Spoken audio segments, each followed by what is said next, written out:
Yeah, there's actually a conversation happening about swapping out Kamala Harris with Hillary Clinton. And people are posting this photo of Hillary Clinton where she looks like she lost weight. And they're like, she's running because she lost weight. But that everyone's actually calling it like the Ozempic diet. So I don't know, whatever. But the Washington Post ran this column, which is probably nothing. It's probably noise. But there is a lot of concern about what's going to happen to Joe Biden in this first debate, because many people believe that this first debate is going to be their test of whether or not Joe Biden can run. And it will give many Democrats an excuse to find a way to replace him, despite the fact it's already way too late. I'm kind of leaning towards, for a while, I thought they got to get rid of Joe Biden. They have no choice. Now I don't know that they can. Short of something bad happening to Joe Biden, I have no idea what happened. So we'll talk about that. We got some big news today, despite the fact that it's a holiday. It was a pretty slow news day. Russia signing a deal with North Korea. We got U.S. troops being deployed to Jordan. That's not fun. And then, of course, ladies and gentlemen, another cheap fake has emerged. That's right. Joe Biden, once again, struggling to speak on camera. And this time we have the whole unedited video where we can show you the point at which Biden goes, That's what he said. I have no idea. That's it. Okay. So we'll talk about that.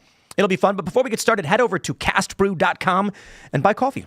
Everyone's favorite is Appalachian Nights, but don't forget, we got Rise with Roberto Jr., Stand Your Grounds. And yes, ladies and gentlemen, due to an accident at the factory, we have ordered Mr. Bokus Pumpkin Spice Experience, despite the fact the mascot has long since passed. Rest in peace, Mr. Bokus. There was an additional order put in, so we actually have extra. Pick it up while you still can, because once we run out of this one, we are not going to order anymore. And then we have Alex Stein's Primetime Grind and Ian's Graphene Dream. So again, castbrew.com. Support the show by buying our products. Also, head over to timcast.com. Click Join Us to become a member, because I'd imagine the members only Uncensored show will just end up being very funny and silly, because we got some great guests for you tonight. So again, go to timcast.com, click Join Us. You'll get access to our Discord server where you as members get to call in, you submit questions, and you join the show, talk to us and our guests, and we're going to have a good time. It's usually not very family friendly, a little spicy, but always very fun and funny. We'd love to have you guys call in. As a member, you make this show work. So smash that like button, subscribe to this channel, share the show with your friends. Joining us tonight to talk about this and so much more is Dave Smith. What's up, guys? How is everyone? Oh, sorry. My headphones were a little weird. Do I sound good? Yeah, you sound great. Okay. Well, Fantastic. Good to be here. Thanks for having me back, Tim. Who are you? I'm Dave, libertarian Tupac, destroyer of Cuomo's, and all-around fan of Timcast. All right. Angela McArdle is hanging out. Thanks for having me back on. Angela McArdle, chair of the Libertarian National Committee. We just love platforming the libertarians here at Timcast.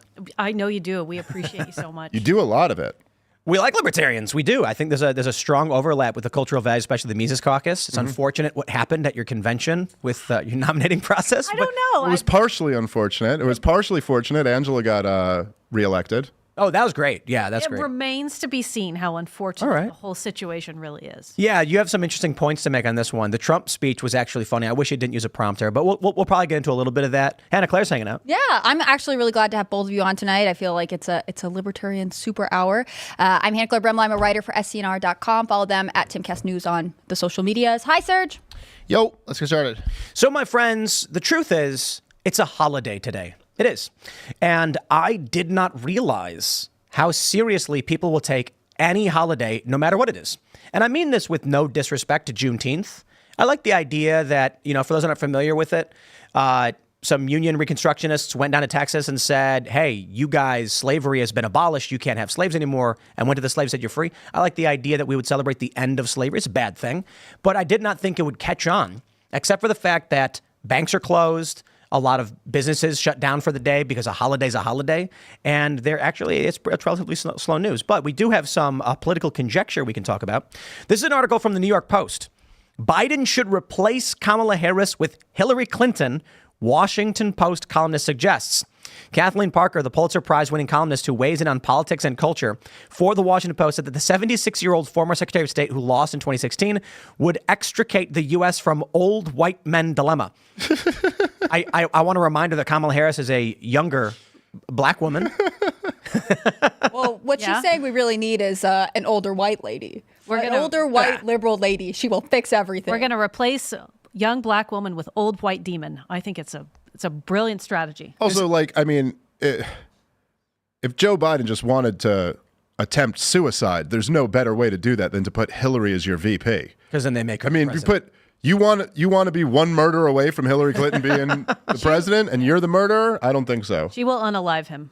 Well, that's actually what a lot of people believe about the Clintons. But here's the funny part. Parker cited the 81-year-old Biden's steady decline the past few years. Steady. It's been exponential recently, which have been made more apparent through his stumbles, his search for words, his occasional blank stare, all of which are now impossible to ignore. I thought those were cheap fakes. Anyway, Right. I'm curious. If your concern is that Joe Biden is incapable, why would you replace Kamala? Well, because look, I mean, this is the whole game here, right? And this is obviously like what this woman, I mean, I don't know, this might be on like some subconscious level or something like that, but they all know they'd like to get Biden out. But the big obstacle to that is Kamala Harris, which in some move, whoever thought of it, I'm sure it wasn't Joe Biden, but whoever thought of it, she was kind of a genius pick in that sense, because she kind of insulates him from this like, oh, we want this guy out because he's clearly in severe cognitive decline, but what's waiting in the wings is worse than him. So they're even thinking in their head, well, if we could get her out of the way and put Hillary there, obviously at the end of her thought here is Hillary is going to be the nominee, not Joe Biden. But so that's the real dilemma that the Democrats have, and they've had it for a while. This hits the nail on the head with the hammer. So to wrap this all up with a nice little bow, we've talked about how they need to replace Joe Biden. And what does everyone say? You can't. Kamala Harris is next in line. If they can swap Kamala right now with Hillary steps in and Kamala is retiring because something happens, resigning, who knows? She doesn't want to be the nominee. I don't know how they do it, but it's easier right now to swap Kamala with Hillary. Then when Joe Biden falls up the stairs again and incapacitates himself, Hillary becomes the nominee. Well, it's fascinating that Hillary will do anything to become president. Like, she's not giving up on this dream. She's willing to demote the first black vice president. I mean, it's very crazy to me. I think it is funny that this also says that Democrats do not believe that their younger future options are usable, right? They're going to go even further back down the bench and grab Hillary Clinton to roll into this. It's a boomer strategy. It's just absolute refusal to pass the torch. Yeah. It's also it's fascinating. This is going to flip how Republicans react. Now it's going to be protect Joe Biden at all costs so that we don't get Hillary Clinton. Oh, that's funny. But I think if they can swap Kamala with Hillary, it's the soft play, the first step. Yep. Okay, they can't remove Joe Biden for Hillary, for Newsom, or for anybody, because Kamala is young and capable of running, and she's vice president. But if for some reason it's still going to be difficult to get rid of Kamala Harris, for sure. But if Kamala says, for some reason, a family issue has come up which has strained my capabilities, Hillary Clinton has asked, or I have asked Hillary if she would become then when Biden goes, whoa, it's easy. I don't know that this is a boomer strategy, and I don't know that this is the Democratic Party or a refusal to pass down the torch. I think it's more Hillary Clinton is banging and screaming on tables, being like, it's my turn. He stole it from me. Well, but aren't those kind of the same thing in a way? Like, I think the point Angela's kind of getting at, which is really, it's kind of remarkable that this particular generation of powerful people, like when I was a kid, I'm a 41-year-old dad. And when I was a kid in the Senate, we had guys like Chuck Schumer and Joe Biden. In the House, you had Nancy Pelosi. In the Senate, you had Mitch McConnell. Like, all these guys were there when I was a young kid, maybe 20 at oldest, for like McConnell and some of these other. And some of those guys like Chuck Schumer were there before I was 20.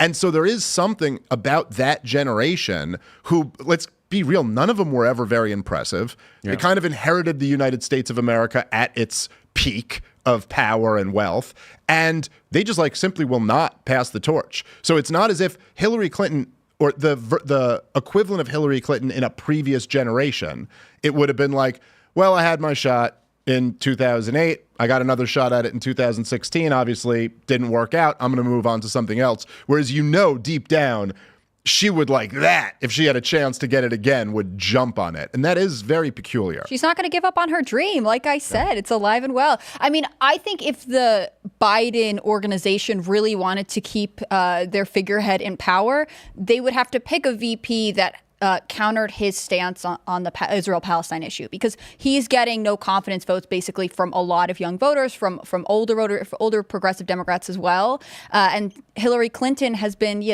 protested out of the classroom at Columbia by the same people. I think that would be the only benefit to taking out Kamala Harris, is if you were to rotate someone in that could potentially appeal to voters that are trying to abandon you. Yeah, but you're thinking like we live in a democracy, which we don't. Well, I'm thinking like it's strategic, and I think it's a free-for-all over there. But listen, I mean, you're right. Look, I mean, according to most of the polls I've seen, it's somewhere around 70% of Democratic voters want a ceasefire. About 50% of them consider what Israel's doing a genocide. Yep. So that's a pretty stark, like, political dynamic that you're, in 50% of your voters' minds, funding a genocide. That's an issue. But wait, are you saying all voters across the board? No, these are Democratic voters. So I'm just saying, for the Democratic nominee, that's a bit of a political situation. But if you're talking about, do you side with the people or with the war machine?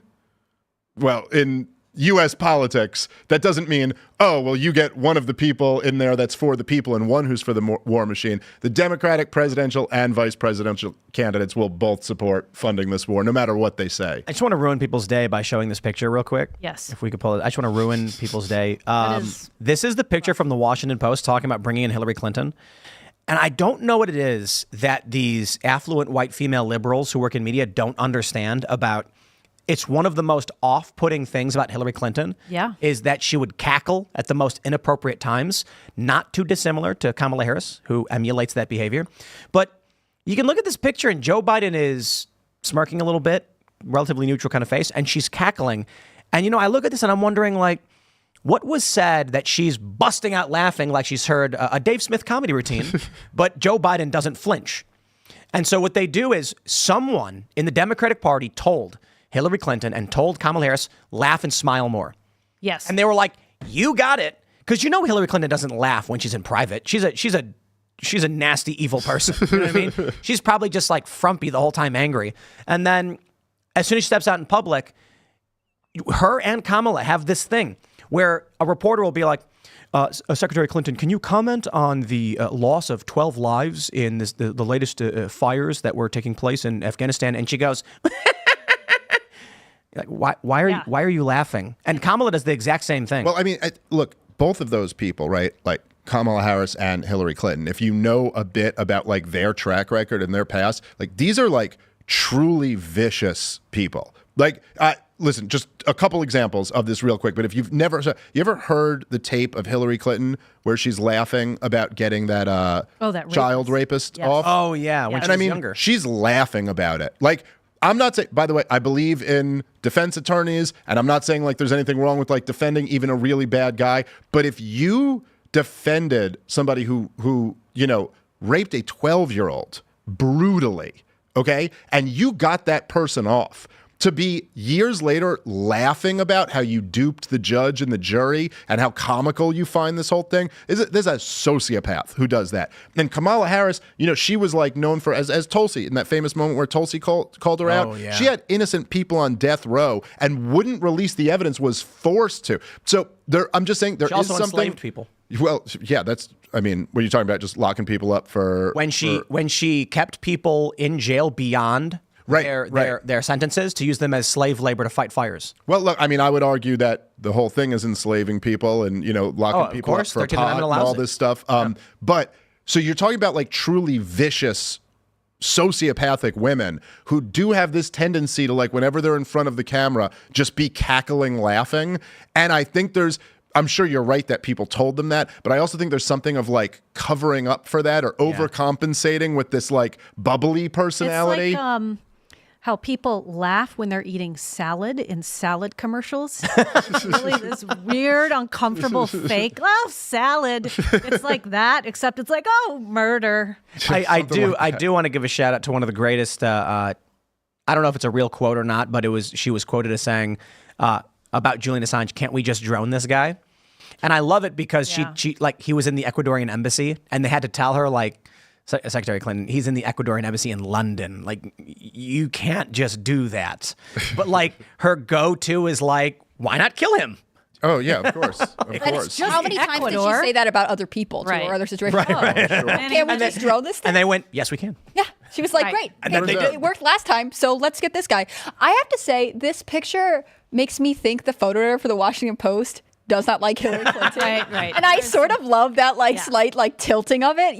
They do this for everybody. They pick, a photo which frames their face a certain way, or, they've done, CNN did it with Joe Rogan where they alter the image. But this one makes whoever picked it, to me, they think this woman is evil and they want to show how maniacal she is. Dude, she's like a caricature of a witch. It's like I know Skeksis at the end of the Dark Crystal. She and Biden, like they are the 1,000-year-old millennial reign of cartoon evil. I mean, well, look, they don't have a deep bench, and I think one of the issues here. And look, I tweeted this earlier today where I said I'm back to the point where, like, gun to my head, I had to bet I'm betting Biden's not the nominee. Now it's not. I'm saying if I had to bet, I'm not like confident enough in that like I'd put 10 grand on it. You don't want that to be your official position recorded in history. Well, I'm just saying it's close, but I think one of the things that people are overlooking is that this isn't entirely a question of do they want to pull Joe Biden and put someone else in there. That's part of it, but the other question is it possible that Joe Biden gives them no choice? And that's, I mean, I think fairly likely. I think we've almost been, because they've kind of gotten down to a science over the last few years, what cocktail of stuff to give Joe Biden to get him through a speech to the point where he could go do a State of the Union, and we're all kind of waiting to see, is he going to implode? Like, is he going to, and like, now he pulls it off. Now, it's not good. He kind of, the first half, he's way too up, so he's kind of yelling, you know what I mean? And then by the second half, he starts to slow down and have more of the fumbles. But look, this is 4 years after the last time he got through a debate with Donald Trump, and it's no guarantee that Joe Biden won't fail so bad that there will just be no other choice than someone else has to run. Let's pull this up. We have this from predictit.org. This is, of course, for those that don't know, it's a betting market where what we have here on the screen is who will win the 2024 Democratic presidential nomination. Joe Biden is sitting at 79 cents. Okay, that's out of $1. Gavin Newsom is at 12. Now, certainly people are generally believing that Biden will be the nominee. The way this works is the more you buy shares in this person, the higher the price goes. If you bought one share of Joe Biden at 79 cents, if he ends up the nominee, you get $1. If you buy one share of Gavin Newsom for 12 cents and he ends up being the nominee, you get $1. So basically you're getting like an 8 times return on your investment if you vote for Gavin Newsom. I think what we're seeing here and how this basically works, Hillary Clinton has moved up 2 cents to 6%. JB Pritzker's on there. Regular people have decided to start buying Gavin Newsom bets because I don't even know if they genuinely believe. I think the numbers reflect perfectly. I think a lot of people are like, well, I don't know if it's going to be Newsom, but I'll put some money down. It's a value bet, right? The general idea is there is, in the back of people's minds, a decent probabilities chance that Joe Biden will not be the nominee and Gavin Newsom will be. So you were mentioning just a moment ago about the cocktail of drugs they have to give Joe Biden to make sure he functions right. And I want to shout out one of the best jokes I've heard in a long time. I forgot. I don't know who to credit for it, but they said CNN announced the debate between Trump and Biden, and the response was, "We were about to see the Manhattan Project of psychoactive stimulants." Yeah. This is going to be. Absolutely. Yeah, he's going to be on modafinil, Adderall. They're gonna cook something up. He's going to have like 12 cups of coffee. He's going to have like Red Bull Gold serum just wired into his veins. I bet it's something really proprietary and really interesting. What if he just comes out and he's like $1 million? He's just like, his teeth are staying in. Stem his cell eyes therapy. Stem cell therapy, probably something else. You know, I wouldn't be surprised if, and I mean this is serious. I'm not joking anymore. He's going to be asleep early and for most of the day.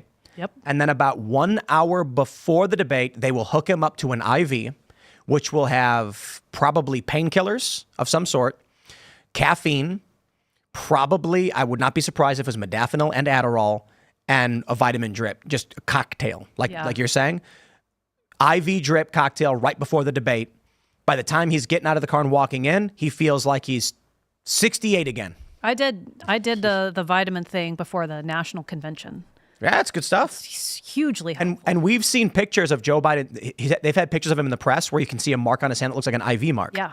No, it's not surprising. I mean, people get IVs all the time. NAD+, that's a good one. Oh, dude, this guy, they got to be giving him stem cells. I think so. I've Yeah. had stem cell therapy, and it makes you like mildly euphoric, and you feel amazing for the first week after. So that's just the pleb version that I get. Who knows what he's getting? Yeah. Well, I mean, look, it is, if you just go back, if you look at, as I'm sure lots of us have, but if you look at like video of Joe Biden talking in, say, 2012, as vice president, versus like 2020, I mean, it's like a very like the fall off is very real. And this was one of the major things when he started running for president, because, you know, he had been out for 4 years and he hadn't been like super involved in the political scene. And when he kind of came out like he's running again, this like right before COVID in 2019, people were like, whoa, this guy has really lost a step since then. Now, add to that he's been president for 4 years. He's had a much more stressful, you know, like kind of vigorous schedule. And we've also watched a serious decline since then. He's not as sharp as he was in 2020.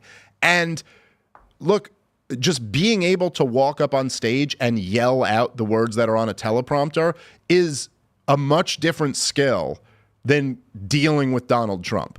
And look, he, to his credit, I guess, he did all right against Donald Trump in the debates in 2020. But can he pull that off again? I think it's a big question mark that, like, there's at least a reasonable chance that he does so poorly that the Democrats have no other option than to pull him out and put someone else in. Trump's the pit trap they're setting for Trump is that Biden is probably going to hammer criminal and civil cases, and Trump will take the bait and be like, it's about me and what you're doing to me and me. Yep. What Trump needs to do is just say, oh, that's great, Joe. Talk about something Americans don't care about. Let's talk about gas prices. Let's talk about the cost of bread, milk, and eggs. Joe, can you talk to me about what's the price of gas right now? If Trump said, okay, Joe, I get it. You want to call me a convicted felon for all that. How much does a carton of eggs cost? I'll wait. That's a good strategy. Ooh. I'm not sure. I don't know how coachable Donald Trump is. You guys both know him better than me. Well, yeah. I'm just saying he's the type of guy that, for better or worse, and there's positives and negatives to it. But I do think Donald Trump, he's largely animated by his sense of self. You know, like that is a big deal to Donald Trump. And I don't know that he has the ability to like police what he says and what he doesn't say. It's part of his charm. It's part of the thing that people love about Donald Trump. He's not, you know, a lot of people in the corporate media, they give Donald Trump, you know, a hard time because they're like, he lies, you know, and we'll count all of his lies, but his lies are always something like, you know, I had the biggest crowd. Right. And they'll be like, well, Obama's crowd was bigger. And he's like, I had the biggest. You know, you kind of get what he's doing. But in a different way, Donald Trump is profoundly honest. Oh, I love it. In a way that other politicians aren't, because he can't hold anything back. He always says what he's thinking. So you always know what he's thinking. When I will always cite this, and I want everyone to hear it because not everybody hears it every time. When he was president and he's at the White House lawn or whatever, the helicopter's going, and he's like, it's really great. We're selling all these weapons to Saudi Arabia. It's great for the economy. We're going to give them more weapons. And then all the anti-war left, their jaws at the floor, and they're like, he just admitted it. Yeah. Yep. He just came right out and said, this is what we do. Remember that time that journalist was like, he tweeted, he's like, I've been working on this story for 2 years, and Trump just says it. He just comes out and says it. Like there was some story about something Trump was working on, and this guy was like, oh, I got a big scoop here, and he's interviewing sources, and then Trump comes out and he goes, oh yeah, we're doing this thing, by the way. And they're like, wow. The Intercept called him the most dishonest and the most honest president we've ever had. It's a good way to put it. Because he lies about the stupidest things. Like you mentioned, my crowd was so big, it was the biggest, everyone agrees. And they're like, no, they don't. Well, everybody, that's what I was told. And then he comes out and says, oh, by the way, we got troops in Syria. They're guarding the oil. And you're like, we do? When did that happen? Well, here we are now. I love it. He's in the lead. Like I've said this before, like I take a Vivek Ramaswamy or a Dave Smith presidency if it was a viable option, you know, but like it's not. And so that's not what I delivered to you. Come on, Angela, get it together. That's not in my plan. No, like Dave, even if you ended up as the nominee of the Libertarian Party, like no disrespect, you're not winning. No. Trump actually has done net positive things as far as I'm concerned with what a president does. And I didn't vote for him in 2016, but I voted for him in 2020 because I was shocked to find he's the first president to actually start reversing the policies of this militaristic hegemonic expansionism. And the North Korea thing was huge to me. Like when I saw Trump do that, I nearly cried. I was like, well, look, I mean, the issue is, and I get what you're saying, the issue with Trump is that if the goal here is to drain the swamp, look, to your point, right, about there's lots of great people. It's just me or Vivek as an example, but there's better people than me for sure, but they don't have a viable path to winning. And the reason why Donald Trump actually had a viable path to essentially be a third party candidate who won within one of the major two parties, which he really was. Yeah. He ran as a repudiation of the Bushes as much as the Clintons and the Obamas.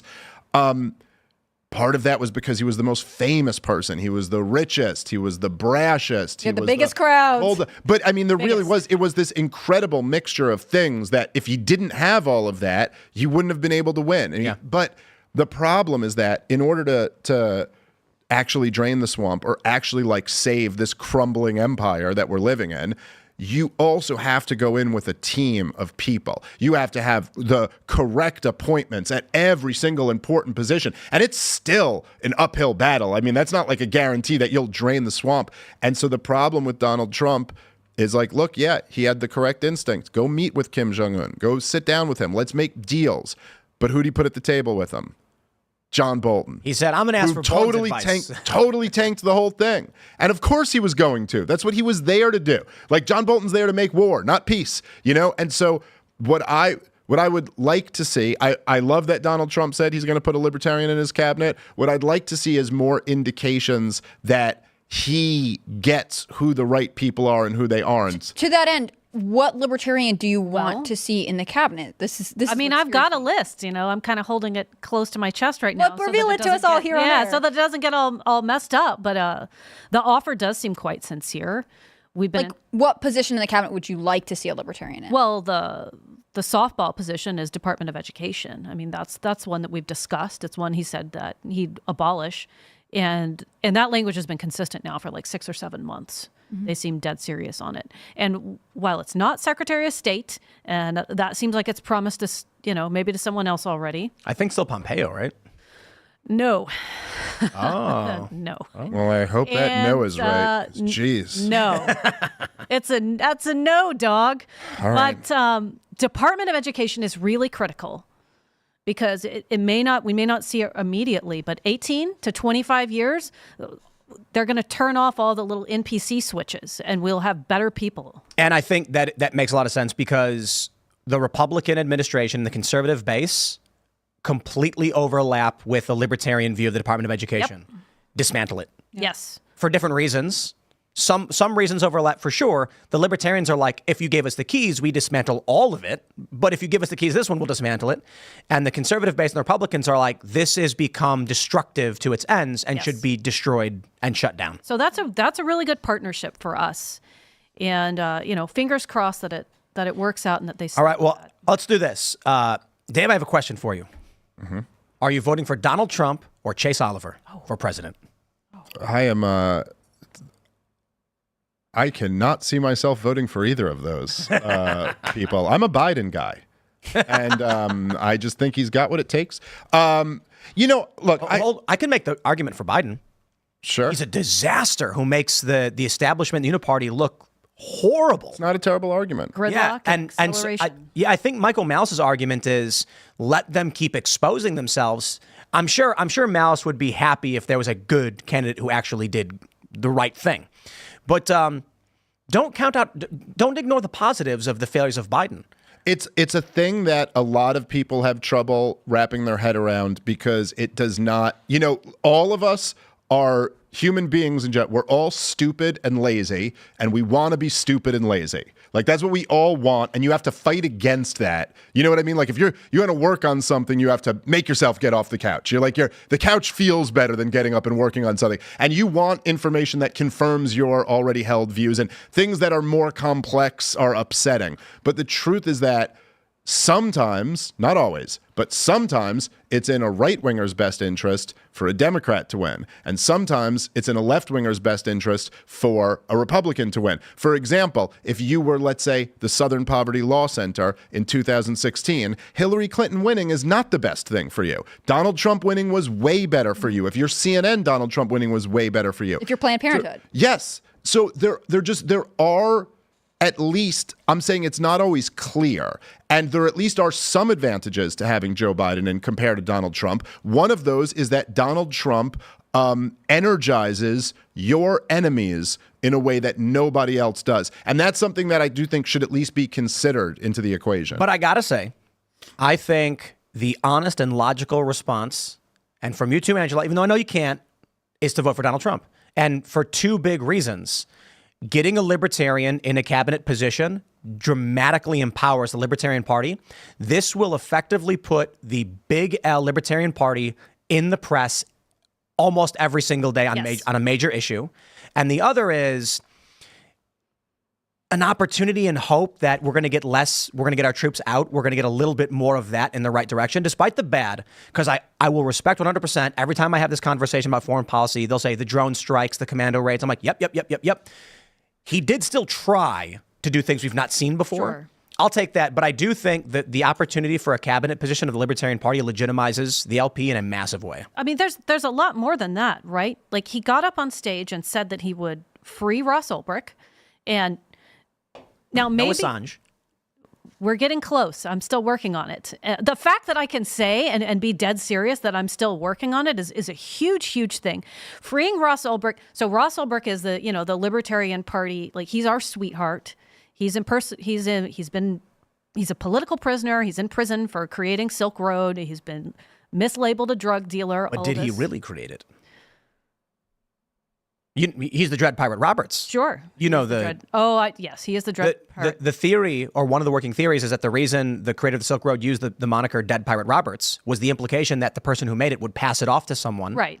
And the person who was running it was not always the same person. Well, and I don't know that it's like Gossip Girl. Yeah, I don't know if we ever got to the point where it could be passed off.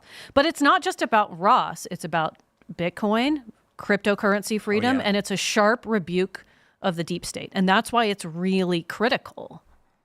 Yeah, look, I mean, I'll just say it like this is my attitude toward it. If Donald Trump keeps all of those promises, if he's in, that would be great. And that would be better than what we'll get under Joe Biden on those issues for sure. I do think that as far as you asking me who I'm going to vote for, I have never been and still am not a huge believer in this kind of the theater of voting for president. And I think it's kind of weird. Like there's a quasi-religious aspect to it where if there was anything else that you were like, hey, Dave, are you going to do this thing where you have a 1 in 160 millionth of, an effect on? And I would be like, no, I'm not spending 2 hours to do that. You'd be like, yeah, it's a total waste of time. I mean, like literally call your mom, high five a homeless guy. You'll have more of an impact on the world than voting for president, especially if you live in like a deep red or a deep blue state, as I do, and where you already know the outcome of this. Your vote essentially is a protest vote anyway at that point. To me, what I always see more is like my role in all of this is that I just try to tell the truth.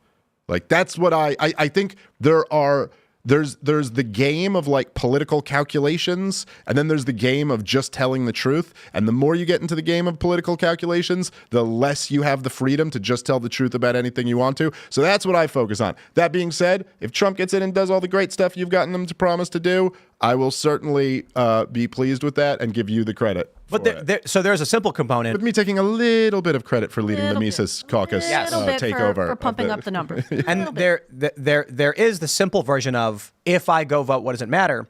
But the real point of the question is to the hundreds of thousands or more of people who are looking for confident leadership, and they don't know if they can trust Trump. So they ask, Dave, I know you've been right about all of these things. I'm curious how you feel about this. Again, I'm giving my honest... Listen, exactly. My honest answer is that also that I don't... Look, Donald Trump was you can point to the 5 areas where he was very solid. And there were like a few things that he did very, very well. And like even within the realm of foreign policy, I mean, there were a few specific detailed things. I mean, immediately in 2017, he ended the CIA program of backing the anti-Assad rebels in Syria. And magically, ISIS was, and then he always brags about how we killed ISIS, but really... You mean he turned it off? Well, yeah, exactly. And Vladimir Putin had something to do with killing ISIS too, but regardless of that, but that was a great move. He did negotiate the withdrawal from Afghanistan after surging in Afghanistan, which a war that he knew was unwinnable, that he ran on ending, so a little bit of a mixed bag, but he ultimately did it. But the real issues is that there are... The United States of America is like a patient bleeding out with 12 bullet wounds. And to say, hey, I put my finger on this one while I actually shot the patient again 2 more times in these other areas is not quite good enough for me. And the real thing that nobody wants to talk about this because it's just not that sexy of an issue. And if it wasn't for libertarians, it would probably never come up anymore. But government spending is such an important issue that not only are we destroying this country under a mountain of debt that we're passing off to the next generation, but look, this is the corruption. This is the swamp. The reason why we live in such a corrupt system is because government spending has gone up so much. This is the money being extracted from the American people, given to the politically connected. He increased that every single year, and his final year was 2020, where he was just like a disaster through the whole year. Yes, but Dave, you're wrong on one thing. We are not passing off this debt to the next generation. It will be default by the time it gets to the next generation. That is true. Social Security is expected to begin its collapse in 2033, and by 2037, it's supposed to be completely insolvent. All right, fine. We're the next generation. It got passed off to us. Yeah, that's it. Yeah. We're us. It's Gen Zs. They're going to be in their 30s, and they're going to be like, well, that's it. No money. System's broke. So I've pushed for a little involvement in Department of Treasury too. We'll see. That would be good. I do believe, I would bet money that if Trump gets elected, he will put a libertarian in his cabinet because it is a zero cost maneuver. Correct. It's easy for him. And even if it's not even a great position, I really do think that when you have a Libertarian Party prominent personality speaking at a podium for the press corps or whatever and saying, here's what our plan is, and their name appears on the screen with a big L next to it, that is a massive move in the right direction for this country. Yeah, well, I completely agree with that. Yeah, and I do agree with you on the bullet holes of the patient. I don't know that there's actually a way to save this dying patient. We're not going to stop spending. Here's what I think. I think the uniparty establishment's worldview is we don't have to save the patient so long as we point guns at everyone else around the world and force them to treat our decaying corpse. Yes. So we're basically strapped to this medical gurney. We're Joe Biden. Absolutely. Hooked up with wires. And we're just grimacing in other countries like, you better give me the drugs I need to live. And they're terrified. I always think of it this way because I really don't think Donald Trump's worldview is massively deep. I think he's like, I like America. I don't understand why they're doing these things. These things are bad. I look at it a bit more deeply as the results of what a Trump or Trumpian worldview policies result in. When I see the Biden administration, Hillary Clinton, Obama, it is we don't produce a lot. We're losing manufacturing to China and other countries. It has improved a bit in the past couple of years, partly because of Trump. Biden's also now stealing Trump policies. But the idea was, so long as we maintain the petrodollar through hegemonic power and military bases around the world, we don't need to export anything because we control the printing of the petrodollar. And if anyone wants oil, they got to come to us first. So free economy for us. Trump's worldview and his people are like, this system is on the verge of collapse. In the past 15 years, we have seen massive dumping of U.S. dollars by Russia and China. They are saying no to the petrodollar. And now, anyone could have predicted this. The petrodollar deal with Saudi Arabia expired, and Saudi Arabia has not re-upped, meaning now they're going to start trading in yuan or rubles or something else. So now the U.S. is no longer guaranteed to get that free revenue in purchasing of petrodollar. The Trump worldview says we better secure our borders, get rid of Trans-Pacific Partnership, bring factories back, start manufacturing chips here. You can clearly see that we can't keep paying for NATO's defenses. Their expansionism makes no sense. If China takes Taiwan, we can't defend it, and then we lose access to chips. They need to do it here. Whether or not Trump's policies are actually built around that worldview, Trump himself, that's the direction it was going. And I say, we better do that because the ship is sinking. I don't, you mentioned before, like trying to save the American empire. I'm glad to see the empire. Oh, no. I want to save the nation. Exactly. We have to. My point is we have to abandon the empire in order to save the nation. Exactly. I'm not saying you were saying you wanted to. I'm saying like that was what their goal was. And I'm like, I say the empire sink. And then the United States secure its borders, mind its own business, get sound currency, get jobs and manufacturing back. And that direction, for better or for worse, is the Trump direction. I have no guarantees that Trump actually makes that happen. But that's the I'm looking at a fork in the road and I see that and I'm like, I'll go that way. Yeah, no, listen, I certainly understand the argument. I mean, there's a strong case to be made there. Look, I guess the real issue is that I just wish that I saw Trump actually making that argument.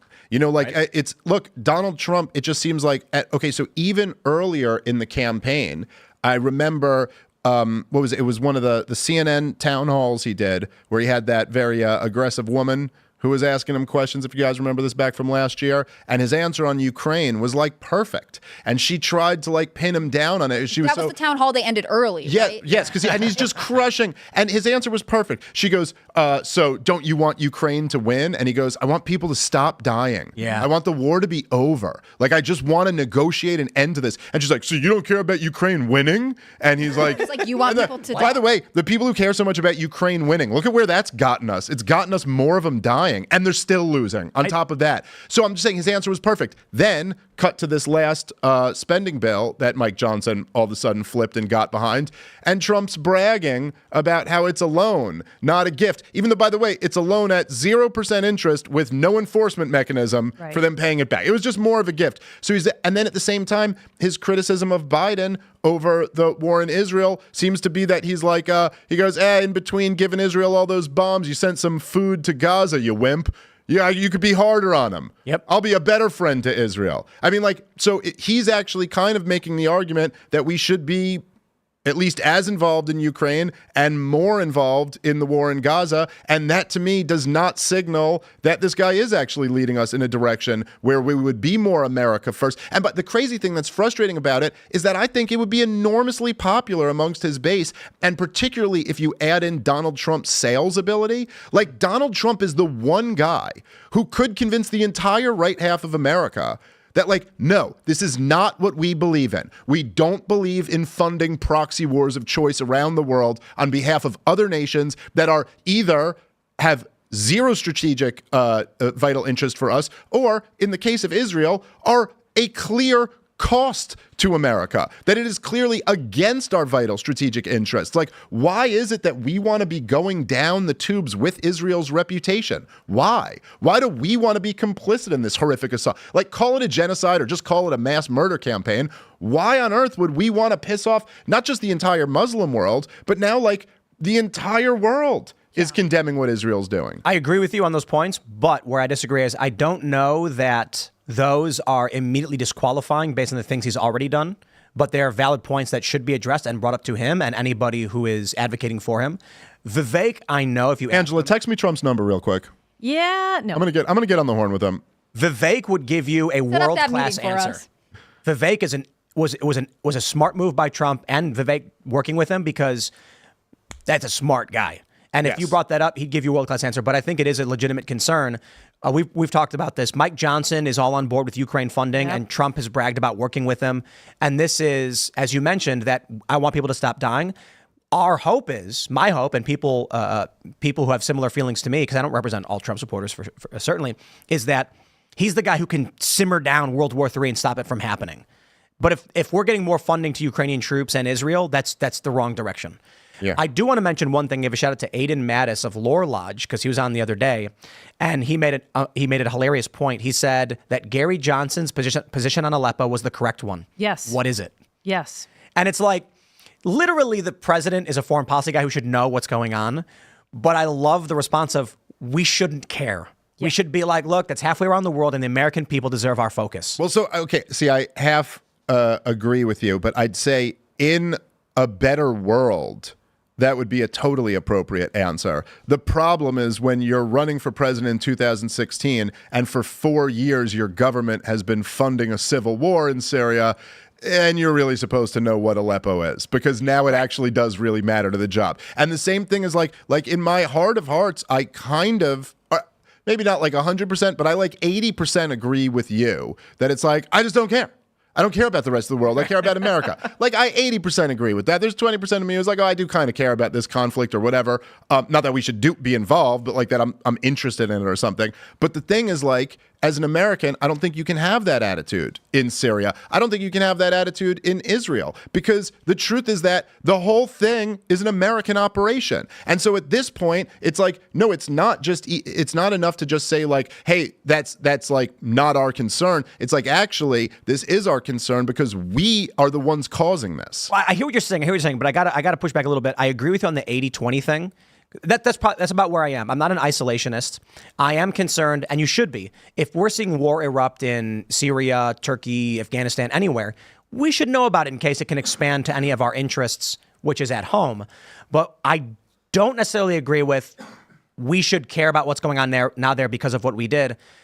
Ron Paul said something really fascinating like 17, 18 years ago. Afghanistan got the wrong prescription, and when you give the wrong prescription, you cut it off. You don't keep them on it.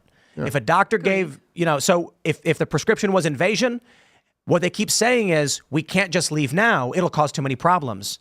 Ron Paul's position was, nope, we leave. And that's it. Oh, to be clear, I'm also advocating we leave. I'm not saying we stay there. I'm just saying that it's like, look, like what's going on right now in Gaza is that a war is, I don't even know if war is the right word. I don't know if just bombing the crap out of a captive people is a war exactly, but whatever you want to call it.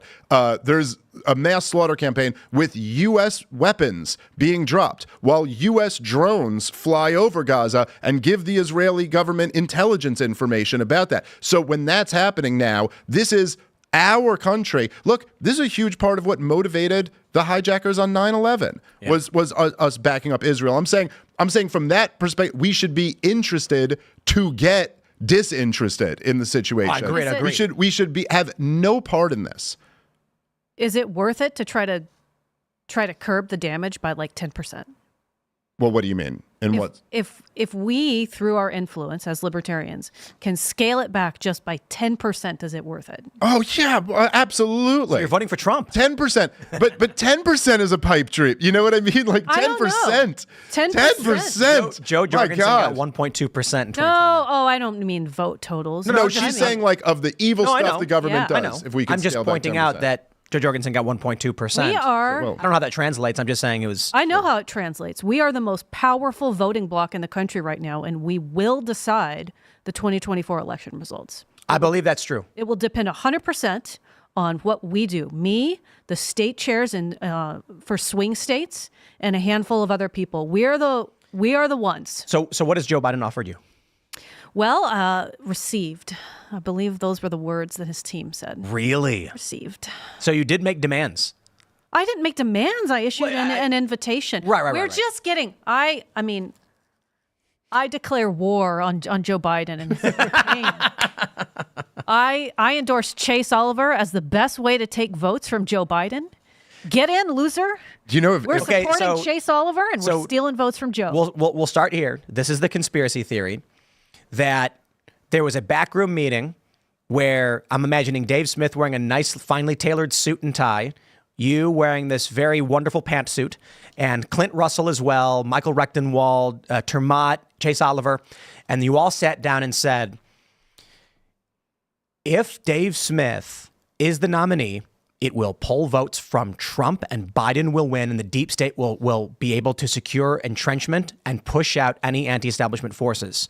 And so a secret plan was hatched where Dave would mysteriously bow out from the race, and the deeply unpopular Chase Oliver would become the nominee to siphon progressive votes from the Democrat, ensuring Trump's victory. You know, a beautiful plan.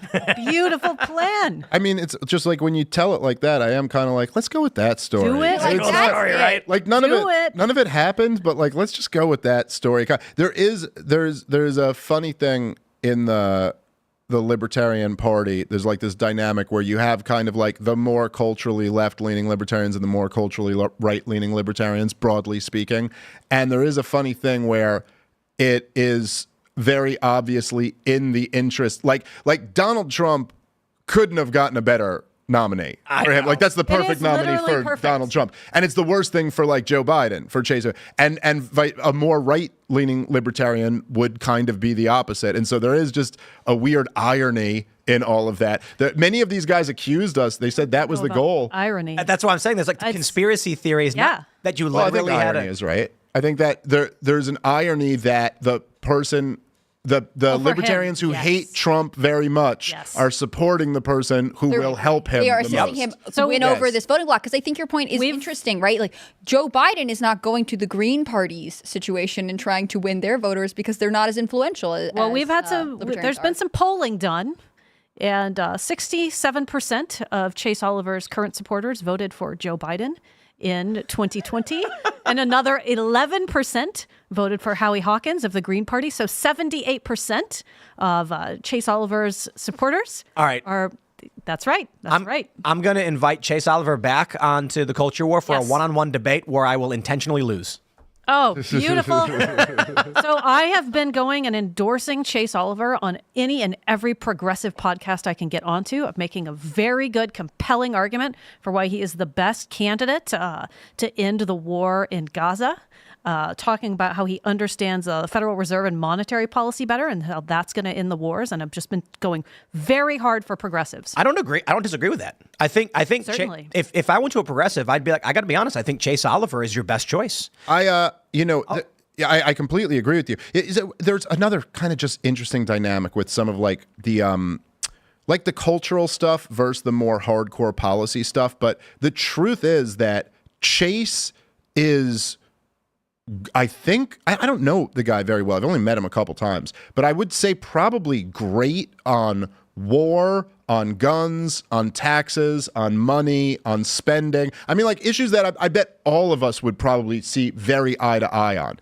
There is just this weird cultural component of things where like, what's bizarre is like even amongst anti-war leftists, like there's anti-war leftists who I love. I like really get along great with. I'm doing Glenn Greenwald's show in a couple days. Love Glenn Greenwald. Love Jimmy Dore. Love like I've read like tons of Noam Chomsky books and stuff like that. I like a lot of the anti-war leftists. None of them are woke though. Correct. None of them are for trans and the kids. They all recognize, they're like, no, trans and the kids, that's like a CIA plot to divide us all against each other. We don't believe in that.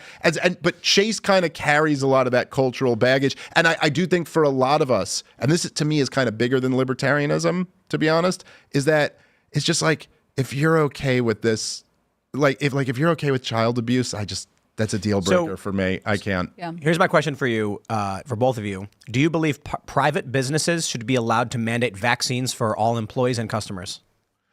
Well, look. Can we dig into this a little bit? So I would say this, that I would say that the libertarian position kind of is that like businesses can do what businesses want to do.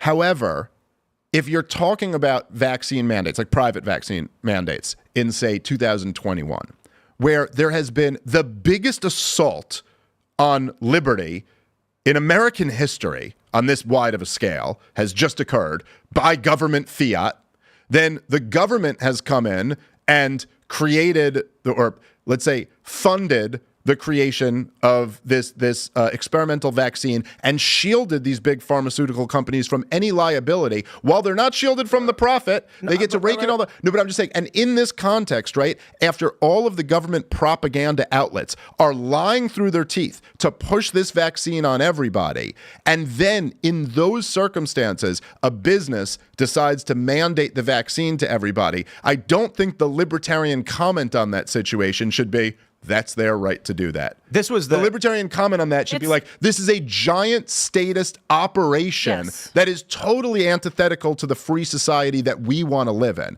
And so when a libertarian just comes out, now in pure libertarian land, a private business should be able to do whatever they want with their private business. But that's not what we're talking about. It was a giant psyop. So I disagree in that it really comes down to Ron Paul and him saying about abortion, it should not be illegal, it should be unthinkable. Correct. And so the answer is always cultural. When culture shatters, and I think this is the big push of multiculturalism, because this is what this does. Yes, absolutely. Yes. You then end up in a situation where you have basically large statist operations where everyone falls in line and marches in lockstep. If you had a strong culture that had moral lines and lines in principle, and there's a difference, but they like if everybody agreed. Michael Mouse had a great quote the other day. I'm actually gonna pull up his quote. I think it should be culturally unacceptable. But and so that's something you can't just make happen. Right? I cannot. So let me try and find this quote from Michael Malice. I just want to let you guys know that Michael Malice is a genius. He's a good friend of the show. We love him dearly. I don't care for the guy. You don't care for him, huh? Well, I'm scrolling down, so I'm pattering a little bit as I find this excellent quote that really sums up a lot. I normally like to cite, where is this? I normally like to cite Seamus Coughlin for this. Let me see if I can. Why is it not coming up? Did it get deleted? I think it got deleted.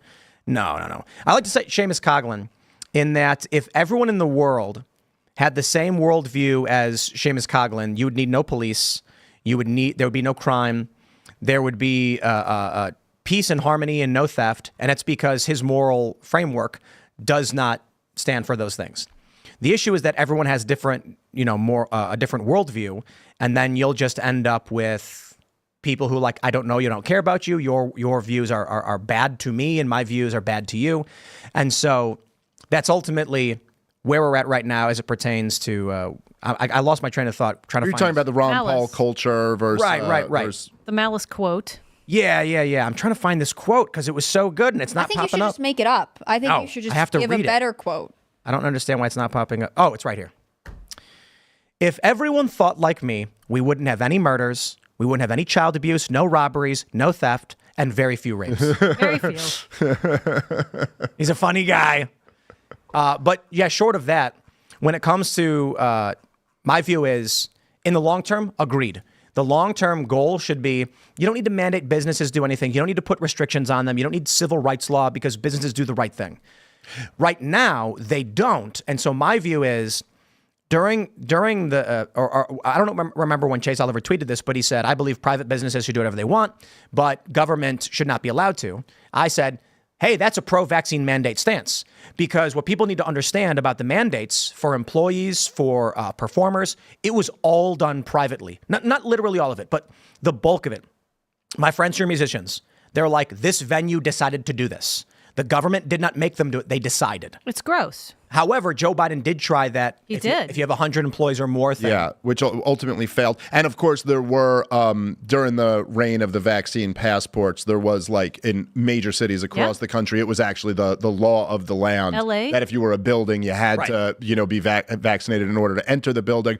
I think, look, one of the major reasons why I am a libertarian. This is one of the very major reasons why I'm a libertarian, as opposed to being some other flavor of kind of right-wing dissident, is that I do think that libertarianism in general offers solutions that get to the core of the issue, whereas a lot of times just kind of reactionary right-wing policies are very surface level. Yes. And so, listen, there is something very surface level where you have the government locks down the country, or the government declares a state of emergency, locks down the country, prints $6 trillion in a year, destroys the value of the dollar, has all of these awful policies. Then, by the way, the government stands down and allows rioters to riot through the summer. Then the government funds developing this vaccine, then shields these companies from liability, gives them immunity, all of this, right? And then there's a private business who's mandating it. And it's very tempting to come in and go, we just need a little bit more government power in order to say that business can't do that.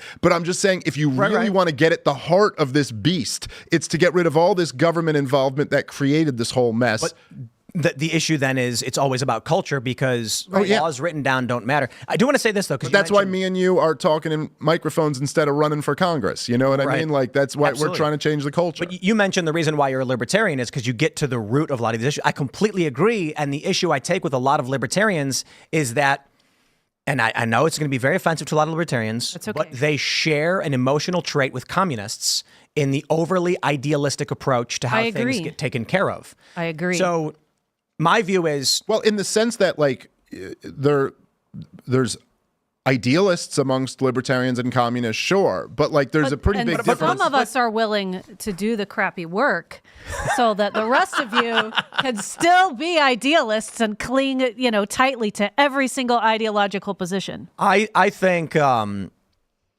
Libertarian Party's position, I shouldn't say the whole party, but the members of the party who hold the open borders position is a good example of the faction of people who are idealists and not realists. So when I saw, Chase Oliver win, despite all these positions and the people who were cheering and booing, I got to admit it, I forgot the guy's name, who said he was a doctor and he had prescribed vaccines and he got booed by everybody. My response to that was like, I'm sitting in the back of the room as the debate's happening, and I was like, this guy's a libertarian who believes there should be no mandate, who has firsthand experience, and he's telling you his experience and you're booing him for it. Why? I don't know why you're booing his experience. You can like, I don't understand that. I'm like, you read something on the news in your circle that asserted something as fact that you believe and trust. Here's a guy who says the mandates are wrong, but here was my experience, so you boo. I'm like, I see the idealists in the Libertarian Party, an overly idealistic party. What do the Democrats and the Republicans do? The Democrats come out and they say, what does our base want? And they go, these are the really popular positions right now. And then Democrats and Republicans will release their party platform trying to focus on the core issues that affect the nation, which is why they dominate. The Libertarians say, we don't care about none of that. We care about our ideals, which is fine. But when you have immigration as the number 2 issue, according to Gallup, among voters, and a good portion of the Libertarian Party is like, open borders, Ellis Island model, and they nominate the guy who says, let them come in. Well, I'll say to Chase's defense, he did say Ellis Island, at least not straight open borders. But Ellis Island was open borders. I mean, I guess It's a slightly less open technically than you what it had is to now. like pass a screening or something like that. But That yes, took an hour. I mean, technically, our look, borders are not all completely open. They say Yes, there's we don't checkpoints, exactly but have we don't really do that open borders. either. But he has a video where he's at the border saying they should be allowed to walk in and then come here and work and live. That is Yeah. open borders. Yeah, okay, sure. that's- I'm not going to fight you on that. Yeah. But let me just, I think there's a couple things that need to almost be separated here, right? So the idea of being idealistic, I think, is fine and I think is good. And I actually think more people we should demand more out of our system than we currently get. I think open borders, and I've gotten in a lot of arguments with open borders libertarians, I think is wrong in theory. Not just a disaster that it would be in practice, but I think it's a totally wrong theory to deduce from libertarianism that there should be open borders. Like, it does not make sense. There's been a lot of great libertarian thinkers who have written on this, but just in short, the idea of like, okay, libertarianism essentially is about property rights and the non-aggression principle. And if you're self-ownership, now, if you believe in that, then essentially what libertarianism you could deduce from that would be that, Tim, you own this building. Anyone who you invite to this building, has a right to come to this building. So in a sense, you could say anyone who America invites into this country has a right to come. But the idea that you can deduce from property rights that masses of uninvited people just have a right to come here, even if the domestic population does not want them to come, that is just bonkers. That's antithetical to freedom. I just want to shout out how on the Culture War last week, I called Karen Ann a communist. And I said, you're all communists. And I meant that as a joke. Sure. But my point I was making is we were talking about how in Huntington, I think it's Huntington, West Virginia, right? Mm-hmm. They made a pride mural in the street. Mm-hmm. And my attitude is people should not be destroying these things. That's not the way we want. That's not how a society should function. It's not the society we want to live in. That's Antifa society. When you engage in those behaviors, the leftists are going, yes, more destruction of social norms. Yep. We're supposed to be sitting down with each other and begrudgingly accepting compromise to live and be neighbors. So I'm bringing this up. Karen Ann says, well, the people were coerced into paying for it effectively. I hate quoting people because I may misquote her, but I believe her position was there are people who live there who did not want that painted. My response is, if you do not vote, if you have a system in place where we all agree, okay, if you have a city council, we vote for city council. If you do not go out and do your work to knock on doors, to register voters, and vote. And an opposing political faction gains control, and then, through the system you agreed upon, and you live here, decides to paint the street that is in accordance with your social agreements with your neighbors. And I have no problem with this. You don't have to live in Huntington, West Virginia and pay them taxes. You can move. I'm not saying it's easy. The argument being made by her and many libertarians is the community, the jurisdiction can't force you to pay for something they want to do. The reason why I call that communist is, here's how I view it. I own a house. I've lived here for 20 years, and every Friday night we have pizza and wings. Everybody pitches in.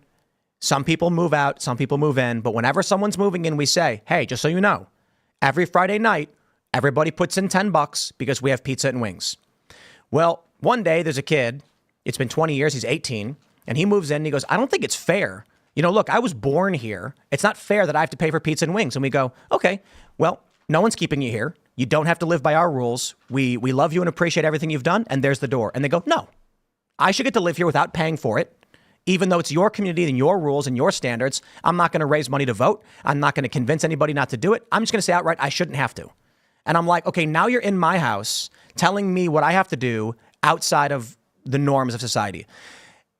There's this view among many libertarians, the open border libertarians, and this is sort of to your point, that our jurisdictions don't matter, that community isn't allowed to make pacts with each other.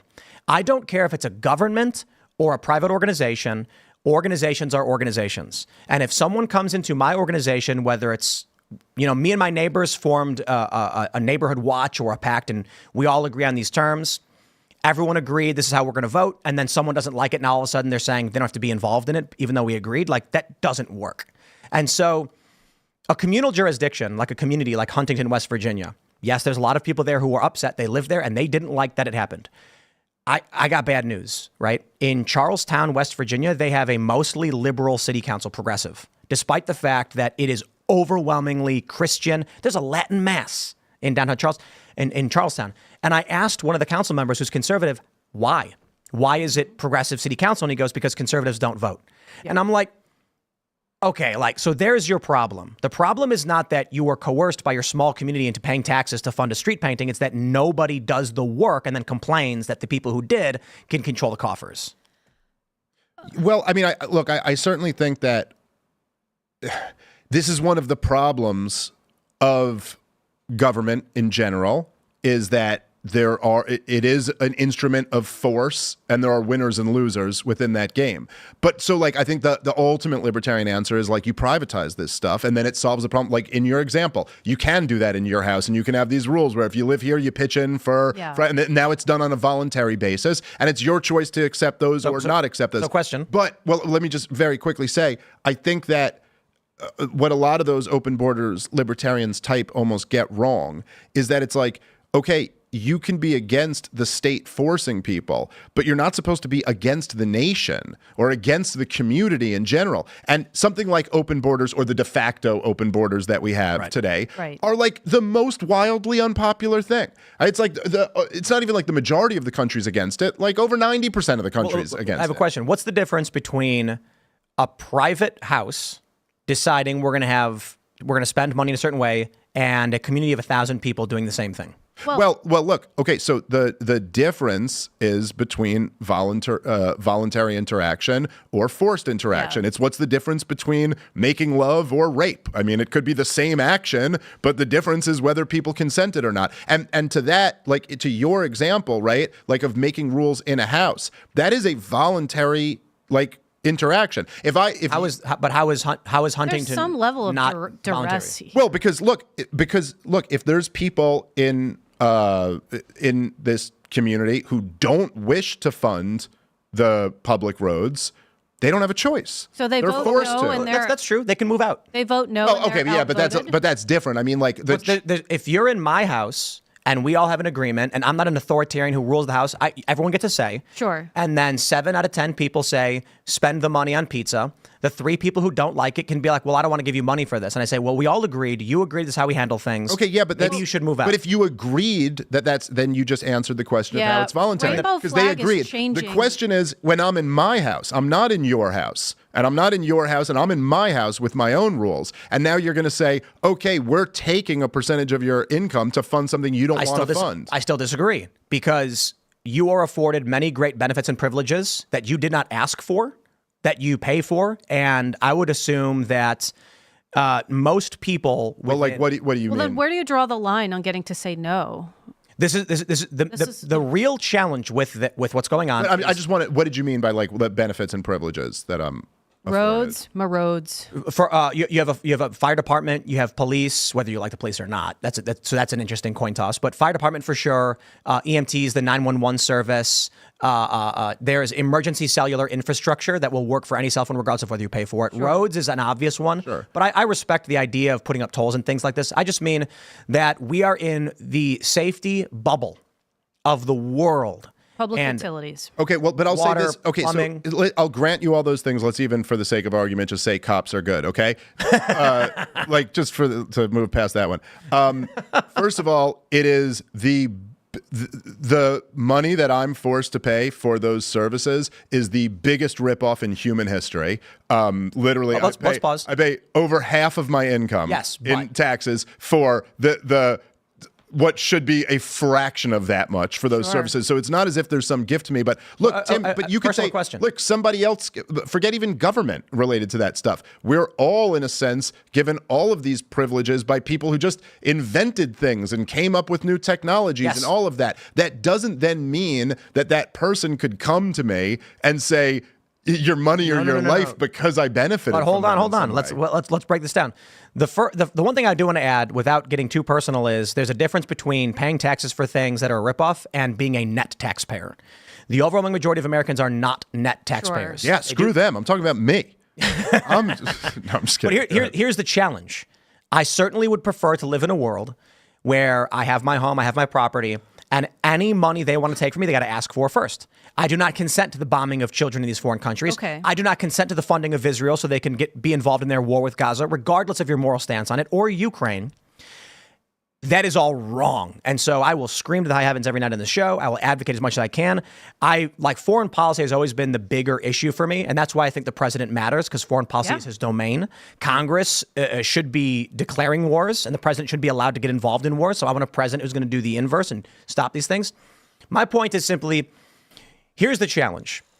We're all born in this country where we stand on the shoulders of giants. The roads that have been paved, the mountains that have been bored through, the bridges that have been built that simply exist, whether we pay anything or not. You can be a destitute, homeless man who has zero income, and you can freely walk across large $200 million bridges that connect places that you'd have never been able to get to before. And you say, but I never asked for it. And I'm like, and that's true. So the challenge is not, it's a combination of things. I shouldn't say not. The expansion of human jurisdiction and the size of population makes it impossible for you to just decide to go live in the woods. Yeah. 200 years ago, you'd say, I don't like any of you. I don't like your rules. The woods, I'm going to go stake a claim. And you could. You can't do that anymore. There are some, in some ways you can. And there are still people who homestead land and stuff like that in certain parts of the country. But yes, it's not. But the federal government will still come in. So even when you don't generate U.S. dollars, the federal government actually in law will take your pumpkins or your chickens. No joke. They actually state that U.S. dollars is not the only way to pay taxes. So if you get a homestead and you say, I don't care for U.S. dollars, I'm going to grow tomatoes, taxman shows up and says, we're taking those tomatoes. We're taking 20% of your tomatoes because we're owed it. That's a problem. And so the challenge we're in is the system has become so large. We are born into benefits, which we do receive, in a system that expects us to keep paying into it to maintain all of these things in some way. And many people don't agree to live that way. My challenge is this. It is difficult, but you can still go to an uninhabited island and homestead there and mostly be left alone.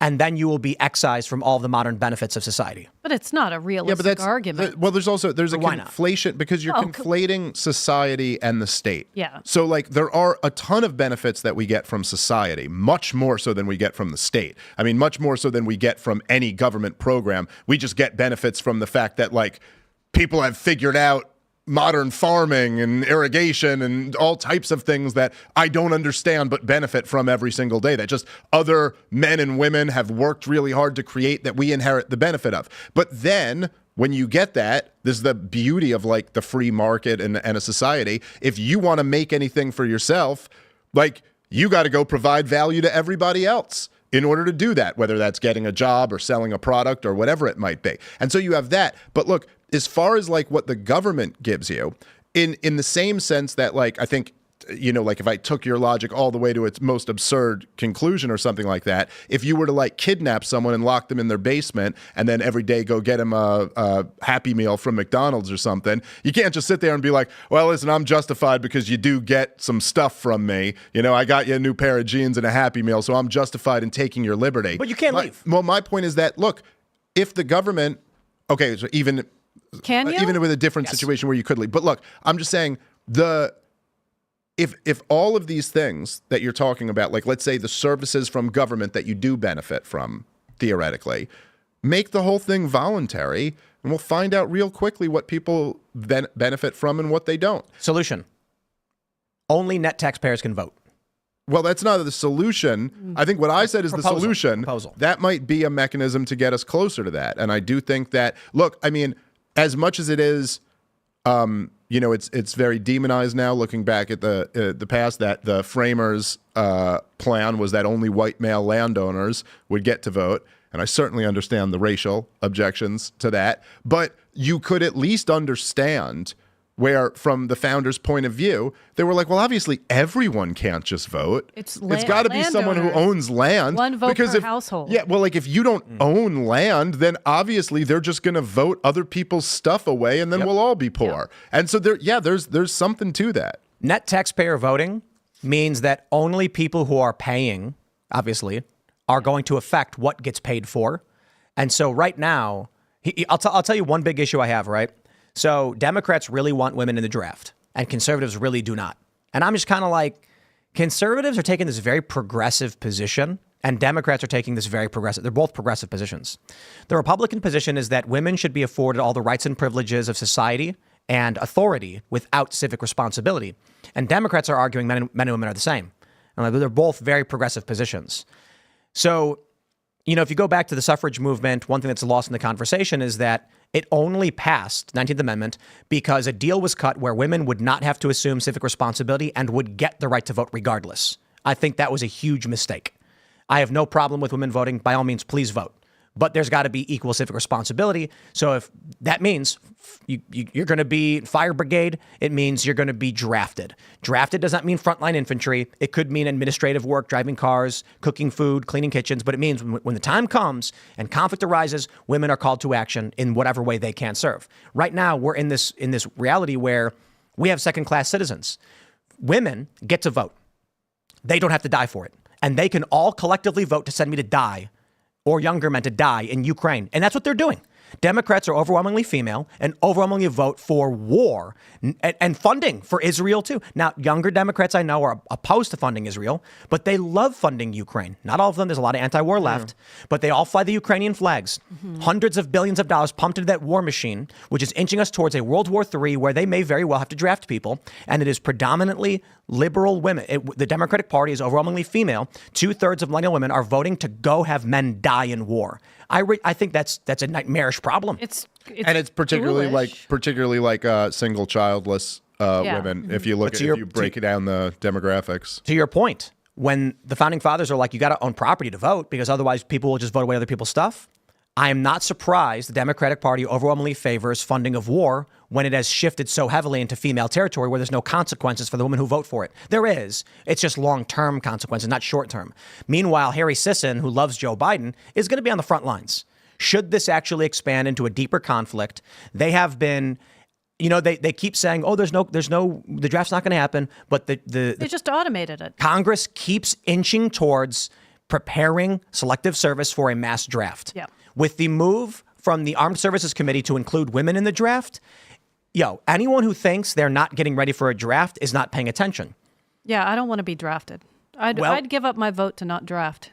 And that was the argument back in the 1900s. Certainly. The anti-suffragettes. Well, or it whatever was they were not called. negotiated very well on the other end. I would say it was negotiated very well for women. So my view is, I talked with Vivek about this. Either in order to vote, you have to sign up for selective service by choice, and you don't have to. If you don't vote. That's it. Or some people have proposed only net taxpayers vote. I like that better. Yeah. But I think that, look, there's also... Wait, real quick. How Sure. about if you vote for war, you are also simultaneously volunteering for it? I think No, that I like. that is a much better That I option. really like a a much lot. better option. I hope that would reduce our tax burden too. And I'll just add real quick. If a war came to these shores and I was asked to defend the Constitution, I don't like the Democrats or the Uniparty, but if it was about the core of this nation, I would vote yes, and I would gladly accept the consequences of what that means, volunteering to be active in that. In whatever way I could serve to defend this country.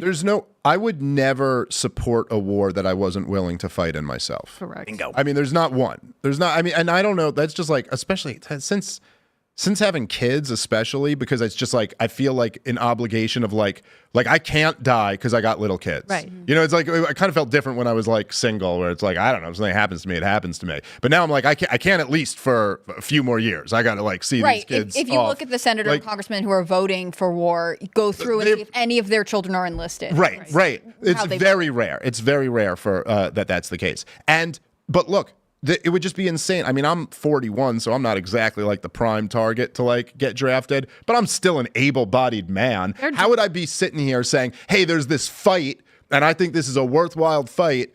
You guys go do that. They're Like, no, drafting if up I was to- going to support a war, I'd be willing to go fight and die in that war. And so I do think it's crazy that anyone gets to, kind of have no skin in the game in that sense and fight. Yep. But to your greater point, look, there's no question you'd have to at least admit that there's a huge incentive issue for non-net taxpayers to get to vote. Like, there's just a huge incentive problem there, which is that there's a conflict of interest. Like, of course, like, and look, Mitt Romney said this, if you remember, in 2012 and got a lot of heat for it. And he said it because the way he said it was kind of dismissive of those people, I guess. I forget his exact language, but there was the thing about how 47% of people are net tax receivers, net benefit receivers. Yeah. And that he was like, look, the message of like lower taxes to them isn't an appealing message because they're receiving benefits. So you're basically saying you're going to cut their benefits and they don't pay taxes. So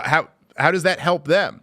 And, I think he called them takers or something like that. And then they were like, oh, you're saying people on Social Security are takers. And it got into that. Yep. But there was a real point that he was making there, which is that there's a huge portion of the electorate who are like living off the dole. Here's the progression of the American electorate, very easily explained. Elections favor the unemployed. Oh, 100%. If you do not have a job, That's a good point. it's easy to go vote. Yeah. And that means the interests of the unemployed will outweigh the interests of the employed. Or at least disproportionately. Anybody who Yeah, works right. overtime and has a really stressful job, they're much less likely to vote. And so what does that mean? It also means that childless people are favored and their interests will be outweighed. Yeah. Or their interests outweigh.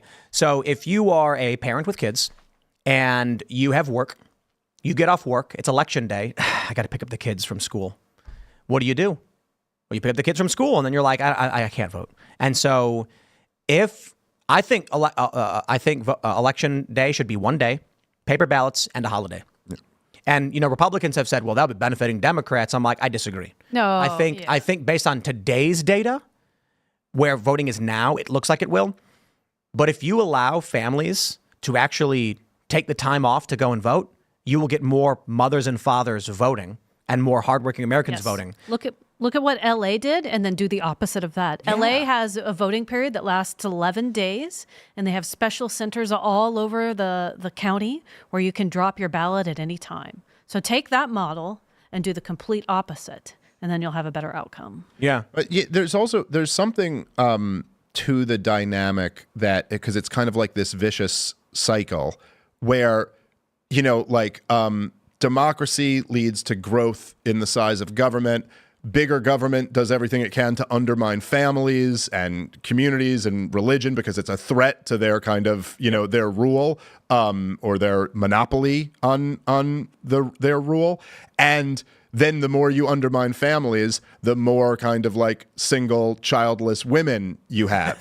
And well, look, I'm just saying everybody knows the dynamic I'm talking about. When you talk about there's these women who do not have kids who end up trying to mother society, who are trying to kind of like, who's not trying to mother society? My wife. Because she's already a mother. She's already got kids to mother. She doesn't need to try to like have a safe space on a college campus or something like that. And that is a problem. And I'll make one quick point before we jump to a last segment I want to squeeze in. When it comes to the media, the women who are writing these articles about feminism and the goals of women, they are single childless women. They are. Why? It's a pressure system. This is how I refer to these things. If you are single and childless, it's easy for you to write all the time. If you are a mom with raising a kid, you have much less time to write these things, or you're not writing them at all. It is challenging. So media that's a big overwhelmingly favors feminists. Well, that's a big part of it, but it's also the fact that, look, parenting is something that is hardwired into us. Like, no matter what your politics are, you can always say the reason the species exists is because we keep having more of us. And particularly women. And this is something that almost every woman knows, or if she herself hasn't experienced it, then like all of her girlfriends have experienced it. It's a hormonal instinct. Women have baby fever. They see babies and they're like, oh my God, I haven't had a baby yet. I want to have a baby, like in a way that men don't. And so there also is, not only do they have more time, but there's this impulse. And I think it's a beautiful impulse. It's just when it's applied in the wrong directions, it can be destructive. It's Nurse Ratched. But yes, right.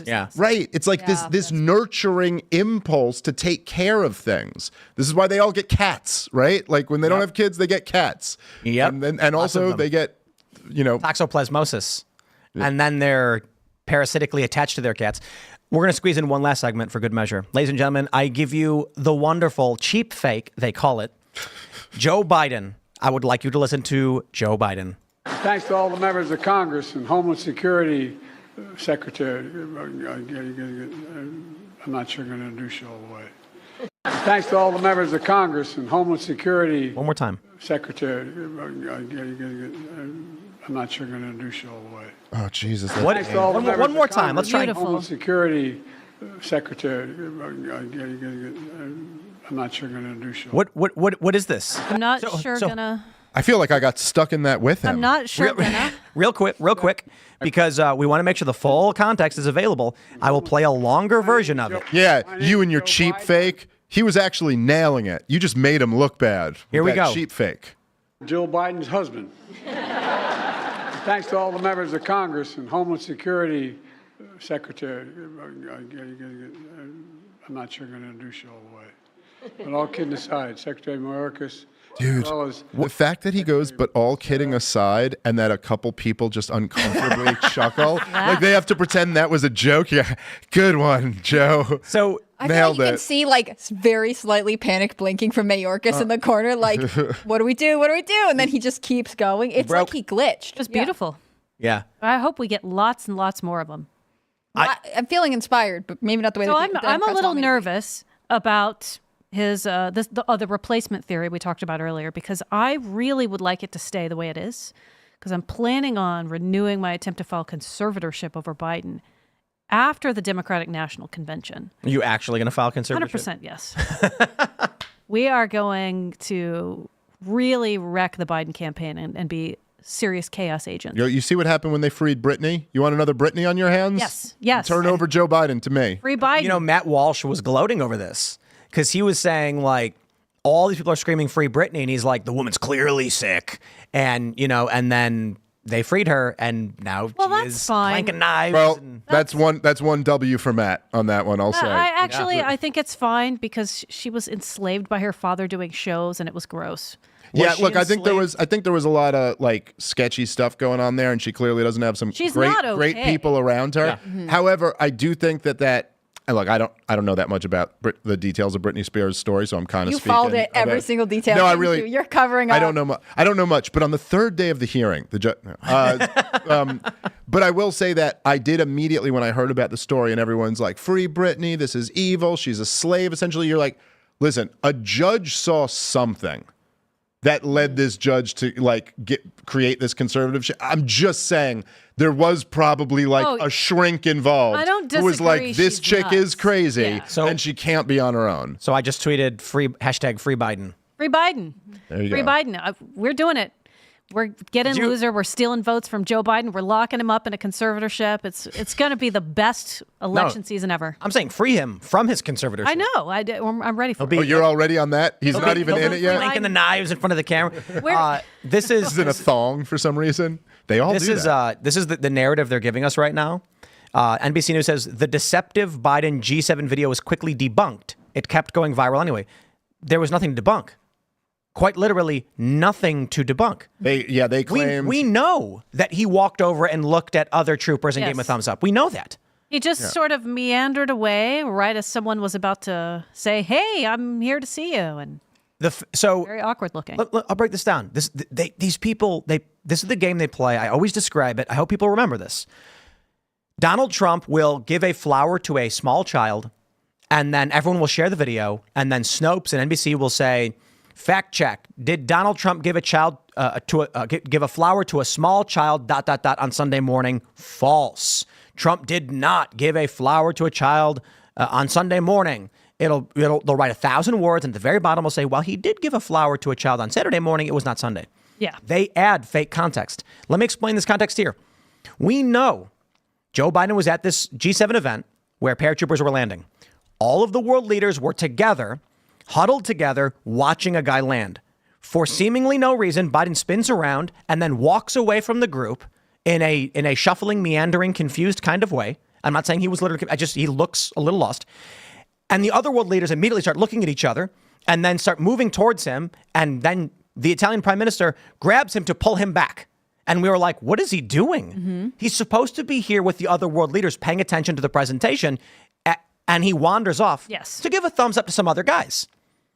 Now what they're doing is they're claiming that our claim was that he was doing nothing, that he just walked away for no reason.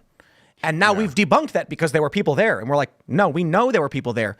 He got distracted like a child and walked away from what the crowd was focused on. He seemingly forgot that they were all supposed to be doing something all together. Exactly. Dude, I forget what it was. That there was the story that I was telling earlier about Hillary Clinton laughing on tape about getting that guy off. There was a Snopes piece that said it was false. Yes. This is years ago. I can't remember exactly how they did it, but they basically just did like what you said, where they change what the claim is. Yep. They go, the claim is Hillary Clinton was laughing at the girl, but she was actually laughing at how ridiculous. And you're like, no, that was never the claim. The point is that she's retelling the story and finds it amusing when you'd think you would be like horrified. You're discussing the torture of a 12-year-old with a smile on your face. Like, so they do this all the time. I will say this is my concern about this cheap fake thing, because at first you kind of look at it and it's the first impulse is almost to like make fun of it. You're like, okay, this is really what you're going to claim. You're going to claim that actual videos are still deep fakes, or you're gonna try to, your propaganda line is what? That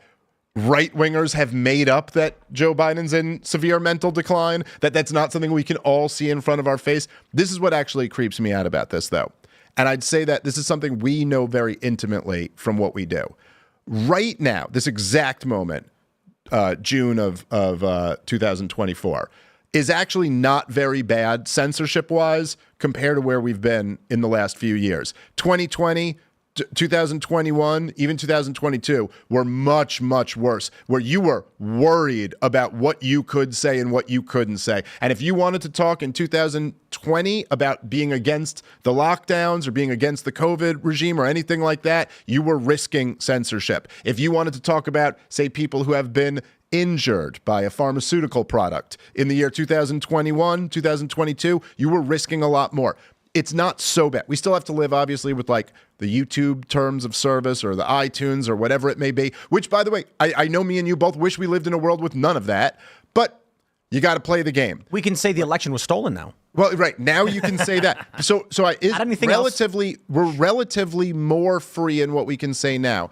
I do think, keep in mind, that there's an election coming up in November. Yes. And that we're going to see a ramp up in this. And so what I think is that things like this are little trial balloons of kind of like feelers of like, oh, by the way, you know what might be grounds for getting you kicked off YouTube? You know what might be grounds for getting you kicked off Instagram or Facebook is if you had a cheap fake, which, by the way, means any video of Joe Biden obviously being in severe mental decline. Been there, done that. There was the video of Nancy Pelosi that was going viral.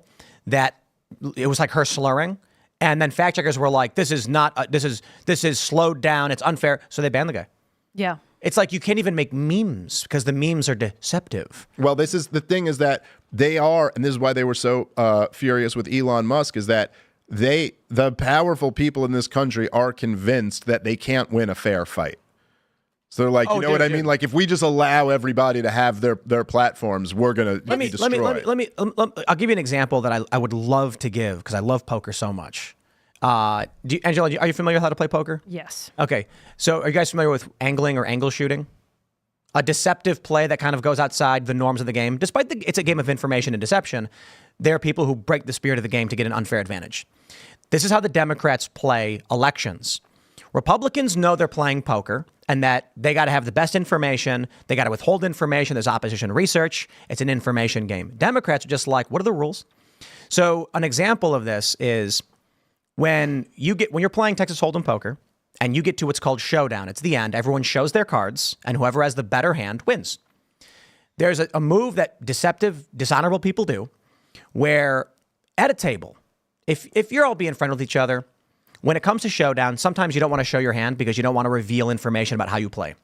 So you'll go, I got an ace. And the other guy will go, nah, I got a pair. And you'll go, okay. And you'll throw your cards in with no one seeing them. And the other guy doesn't show his cards either, but you're like, fine, whatever. Probably a mistake. I was at a table once where two guys were betting. They bet big. And then one guy says, I got a straight. It's a good hand, a straight. 1, 2, 3, 4, 5. The other guy goes, all right, and throws his cards into the muck. The guy then flips over his cards and goes, psych, almost. And the other guy goes, wait, what? I won. And he goes, too bad, kid. Learned a lesson and took all the money. And they said, you threw your cards away.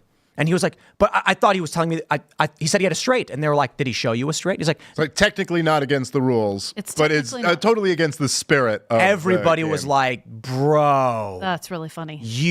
And he was like, that's the game. He's like, and he started laughing and he shovels all the money over. This is how Democrats run elections. They're making moves behind the scenes that are technically not against the rules.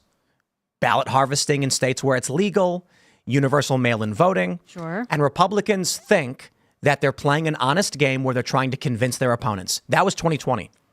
So in 2020, they're like, all the Republicans, myself included, we were like, not as a Republican, but as a Trump voter, because I don't like the Republican Party. We were all like, we clearly won the argument. Donald Trump has done some bad things. We can all recognize these things, but his polling is within the margin of error and the swing for a bias in Democrats. The Moody's analytics, the pandemic made things a little unsure, but certainly he's won the argument. In fact, he gained more voters. He won the bellwether counties, but Biden still won somehow because Democrats were playing a totally different game where they were like, we don't have to, quote unquote, cheat. We just have to play the game that is dishonorable. And that's what they do. Well, I will be playing a very different game in 2024. Very, very excited. You know, they are ramping up the censorship already. The FBI came after the Libertarian Party's Facebook page. Whoa, what? Why? Oh, yes. What did they say? They told us that we had been compromised by a hostile foreign government. So I filed a FOIA request immediately. This happened right before the convention. I filed a FOIA request and they came back and said, no, you don't get any documentation beyond what we've said because you're still under investigation. This is not a joke. I've had 2 calls with the FBI, so has the party's attorney. And so what's happened with the Facebook page in the meantime? Nothing right now. So you still have control of it? Technically, we went in and I had staff call and get on the phone with Facebook's IT support. The access logs have all been wiped, so we can't see who's logged in and logged out. And A And when hostile foreign power. When we pressed and said, we need to know who's logged in and out, we're changing our passwords and doing all of our IT safety checks, they said, talk to the FBI, my friend. And the FBI said, we'll tell you nothing because we're the government and trust us. Correct. Yeah, it's FBI. What do you think? We're Putin supporters? That was like 2 years ago. We're Hamas supporters now. Right. Keep up. So they are definitely cracking down. That's big news. I love that the libertarians are. Has this been publicized? Yeah, absolutely. That's crazy. I talked to some friends on the Trump team, and they said you have to go public with it. It's the only way to protect yourself is to go public, or they're going to try to shut you down. Mm-hmm. They know, and they're gonna claim in November the Libertarian Party was compromised by Russia and helped Trump win. Yes, they're trying. They're trying already to shut us up. I love that the idea would be that the anti-government party was working with somebody else's government. Right. Like I don't think they totally Right. Well, that's know who that's you the guys funny are. thing, by the way. I mean, like the joke I was making, but like how much I've just gotten called, like you must be a Putin supporter, a Hamas supporter, or whatever, and you're like, I don't have to support a foreign government to hate my own government. Like I could just be against. Like what the criminals in D.C. do. It doesn't mean I'm for that any more than I was for Saddam Hussein. It just bums me out because America's like so awesome, but we have this it's like a brain slug attached to our head. Yes. And we can't get off. You know what I mean? Well, look, I mean, there's something about that though, right? That it's like it's ultimately why a lot of libertarians embrace anarchism. It's that there's this problem that we kind of found through running the experiment of the United States of America, right? Where the whole story is that America is the smallest, most limited, constitutionally constricted government of all time.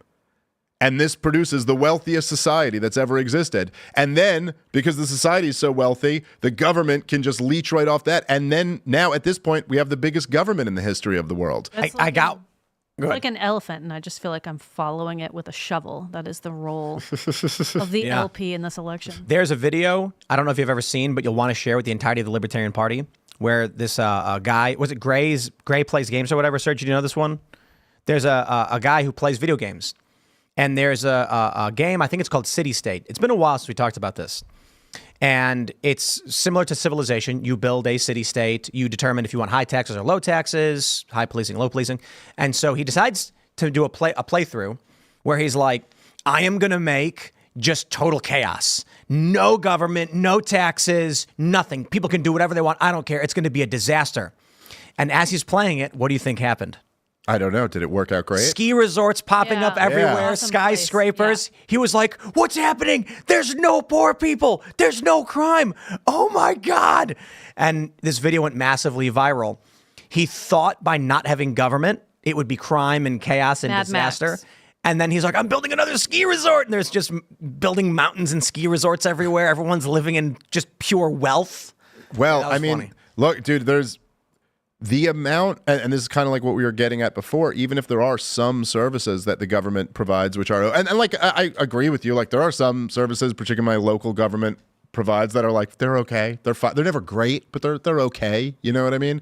But for how much it costs you, like the trade-off is not even close. And it's when you really start to scale it up and think about it, it is, I mean, the amount of wealth that is extracted from the productive sectors of society into literally blowing up a bridge to then rebuild the bridge in Damascus or in maybe not in Damascus, but in wherever, Fallujah or something like that. You know what I mean? Like just wasted resources. It's like we would be so infinitely more wealthy than we are as a society if it wasn't for this. Ski resorts. Yeah, a lot of ski resorts. I do want to loop back to the FBI story because I think this should be like massively circulated among libertarians and Trump supporters, especially with the nomination of Chase Oliver, who is deeply unpopular with, I would assume, is the majority of the Libertarian Party who voted Mises Caucus. Correct.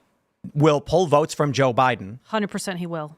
Very happy. This is big, and I think we need to stress this and make sure everybody puts a sticky note because I think the play is going to be that the Libertarian Party was compromised to put a progressive in who would pull votes from Biden as a spoiler candidate, and Russia got... they're going after the Libertarian Party already. They're going after the Green Party too. So we got to defend Jill Stein. Defend Jill Stein because she's going to pull from Biden too because she's good on Gaza. We got to defend all these guys.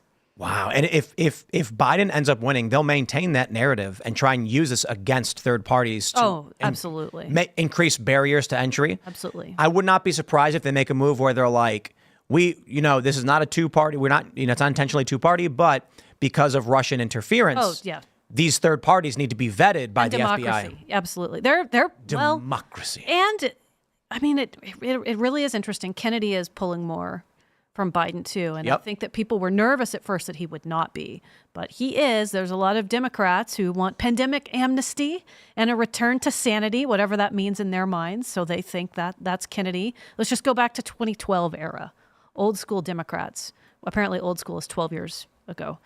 But you know what the argument there was, there was a quick-witted argument from a leftist when someone said, I'm just a Democrat from 10 years ago. And they were like, that's like saying like everyone in the country was pro-segregation until 10 years later in the 1950s.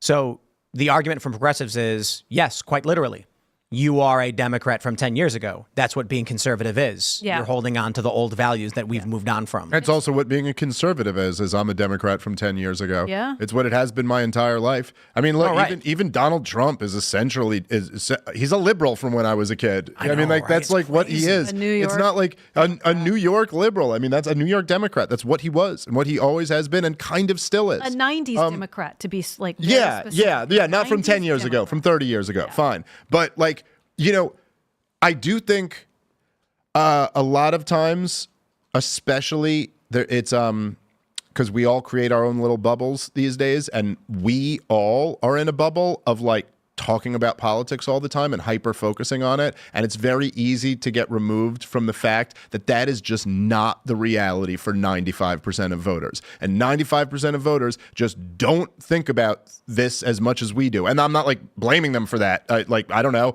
This happens to be our jobs. That's not most people's jobs. And so they focus on their life. They got families and stuff.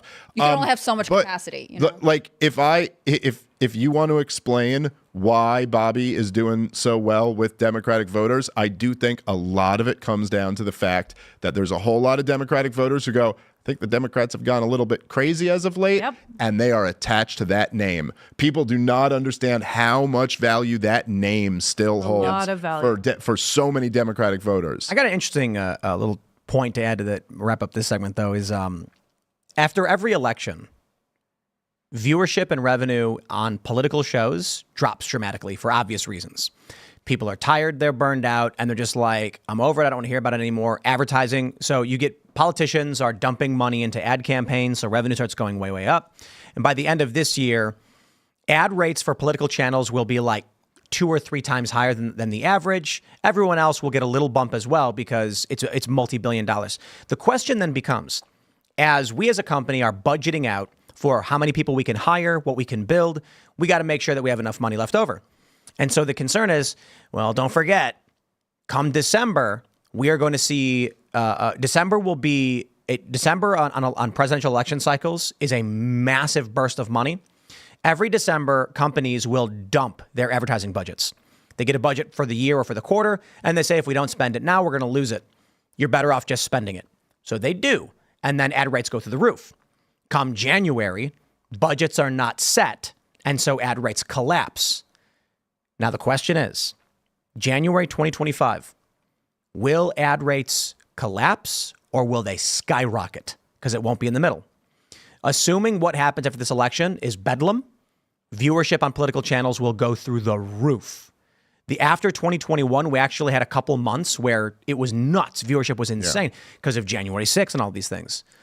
So, and just contesting the election in general, all and of how that. It was wild. So we're actually now having the conversation of internally as a business, do we prepare for a downturn? Interesting. Or do we actually prepare for an upswing? Crazy upswing. We're gonna treat it like a downturn's coming because we don't want to get into a position. Better to prepare for that. But if I had to bet, I mean, there's so many possibilities still. There's so much to come, but I would not be surprised if it's another one like last time where there's, tenfold. Well, I think you're almost at a point, like in the same way I think this was true in 2020. No matter which side loses, they're not going to see it as legitimate. And that's a point that we've gotten to. That it's almost like the people, particularly people who hate Donald Trump, they want to go like, oh my God, he denied the results of an election. This is so crazy. This is totally different than what Hillary Clinton and Al Gore did or whatever, which it isn't really. But whatever. They won't say it's to them because he's a bad guy. Right, so right. Everything he does is wrong, and it's nothing like anything they would do. But the truth is that if you just looked at the year of 2020 and you went, wait a minute, so they locked down the country. They had the largest transfer of wealth from working Americans to the billionaire class in human history. Then there's this mass censorship campaign where anybody who's against the insanity is losing their ability to speak. Then they overhaul the way you do voting for the first time ever, that you don't even have to show up to the polls and it's not verified and all of this.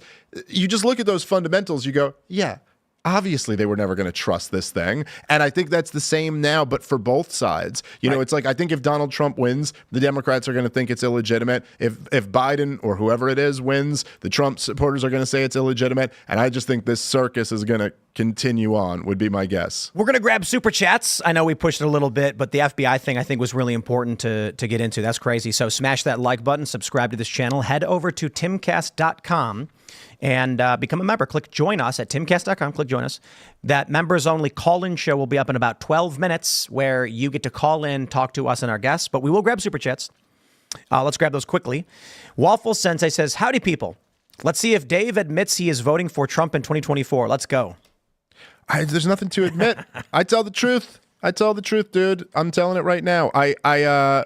If I decide to vote for someone, I'll tell you who I'm voting for. As of right now, I'm not really thinking about it. That was the first one, but I'm going to pick a mean one for you guys, all right? Sure. Jason Dixon says, question for Dave and Angela. How long until you realize your party has become a joke and aren't what the people actually want? Your candidate is a joke, and that's what your party is, or how it appears. Yeah, we're really the only party that's a joke. No. Totally incorrect. Small-minded, inability to see the big picture. We are the most powerful voting bloc in the country right now.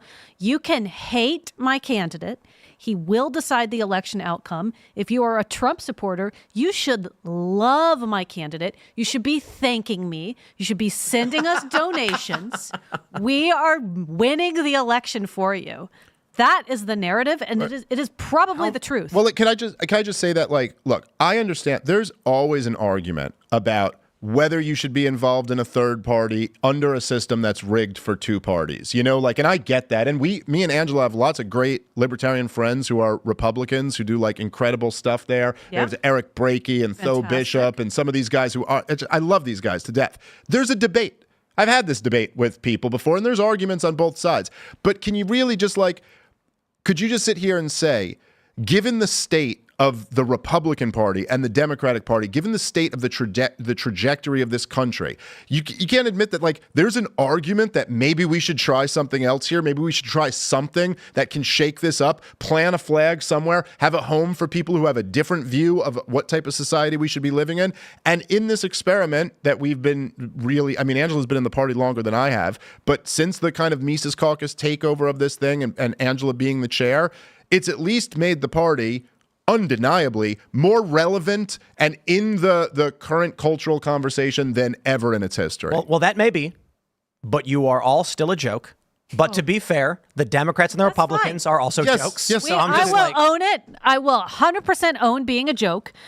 But the reality is we are not losers. We are not spoilers. We are fixers. If you want to see Ross Ulbricht freed and out of prison, you should support the Libertarian Party, even if you don't support our presidential candidate. If you want to see Julian Assange freed, definitely support us. I'm still working on that one. No other political party is going to deliver you that. No other political party is going to push the president to abolish the Department of Education and actually see it through. Well, and it's just all of the parties are jokes, guys. No, listen, I don't disagree with that. I would also say, I'm in on the joke. Look, and this is something that, like, Angela's, like, by the way, you get all the credit for this because this was you. I mean, I had nothing to do with this, and like the fact that you were able to get Trump there and get these concessions out of him.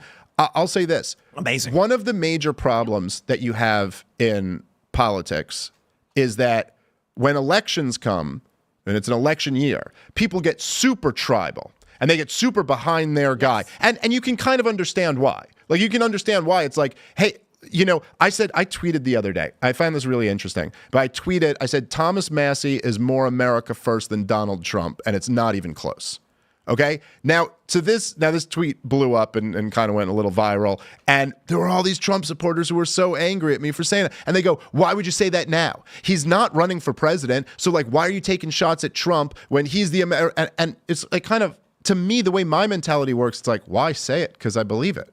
I think it's true. And now what they're doing is they're going, yeah, but right now, don't say anything that hurts our guy. And this is why would that hurt Trump? Well, just because I'm saying he's not as America first as somebody else. But this is the Laura Loomer mentality about politics. Yes. You say nothing that's critical of Donald Trump. You only say the positive things for it. Doesn't matter if you're being honest. Doesn't matter if you're stretching. Doesn't matter. We're in a political game and we're trying to win. But all I'm saying is... But you're not even critical of him. Well, look, but I'm just saying the problem with that mentality is that, look, it's only really once every 4 years that these guys need anything from you.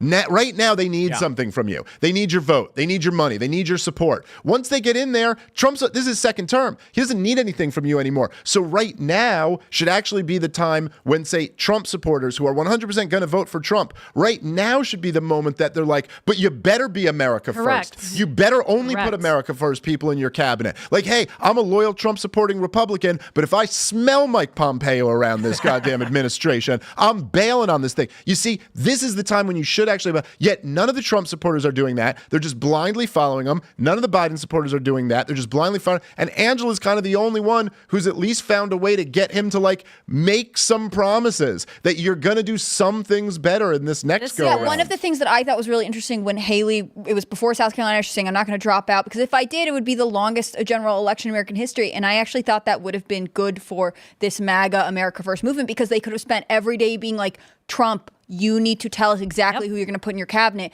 We need to know who's going to be in your administration if we're going forward, because we kind of know what the policies are going to be. There might be some issues, like, again, with Department of Education or with the Ross Ulbricht test, like, that you need a specific answer on, but they also need to know who is around him, because that was one of the biggest criticisms of Trump last time, that he staffed poorly. He sure did. Me and my swing state squad are going to be the ones. Me, Jeff Hurley, the chair of LP Nevada, the chair of Wisconsin, Stephen Ecker, we're the ones deciding it. I believe his name is Greg Daly in Pennsylvania. Hannah Goodman, the crazy wild horse energy in Colorado. We're the ones willing to take risks here. Here's a good one. Nicholas Olenek says, Tim, I'm the delegate who took a selfie with you at lunch, and then I bought some coffee at the LNC. I'm a proud Mises Caucus member and delegate for the LNC. The future is libertarian. Love it. Hashtag Trump 2024. Oh, There you he go. said it, not me, but I love the energy. It was funny seeing so many libertarians say, well, Trump won the Libertarian Party after all, after Chase's nomination. C'est la vie, c'est la vie. That's what I was saying. I was like, he's going to be the true winner, because a lot of people, I respect that a lot of libertarians are going to be like, no, I'm for the party, but I'm going to vote for Trump. Just don't tell anybody. Well, You could be for both. Well, it is. Both. I just thought it was funny because being there at the convention, as you were, Tim, and obviously you were, Angela,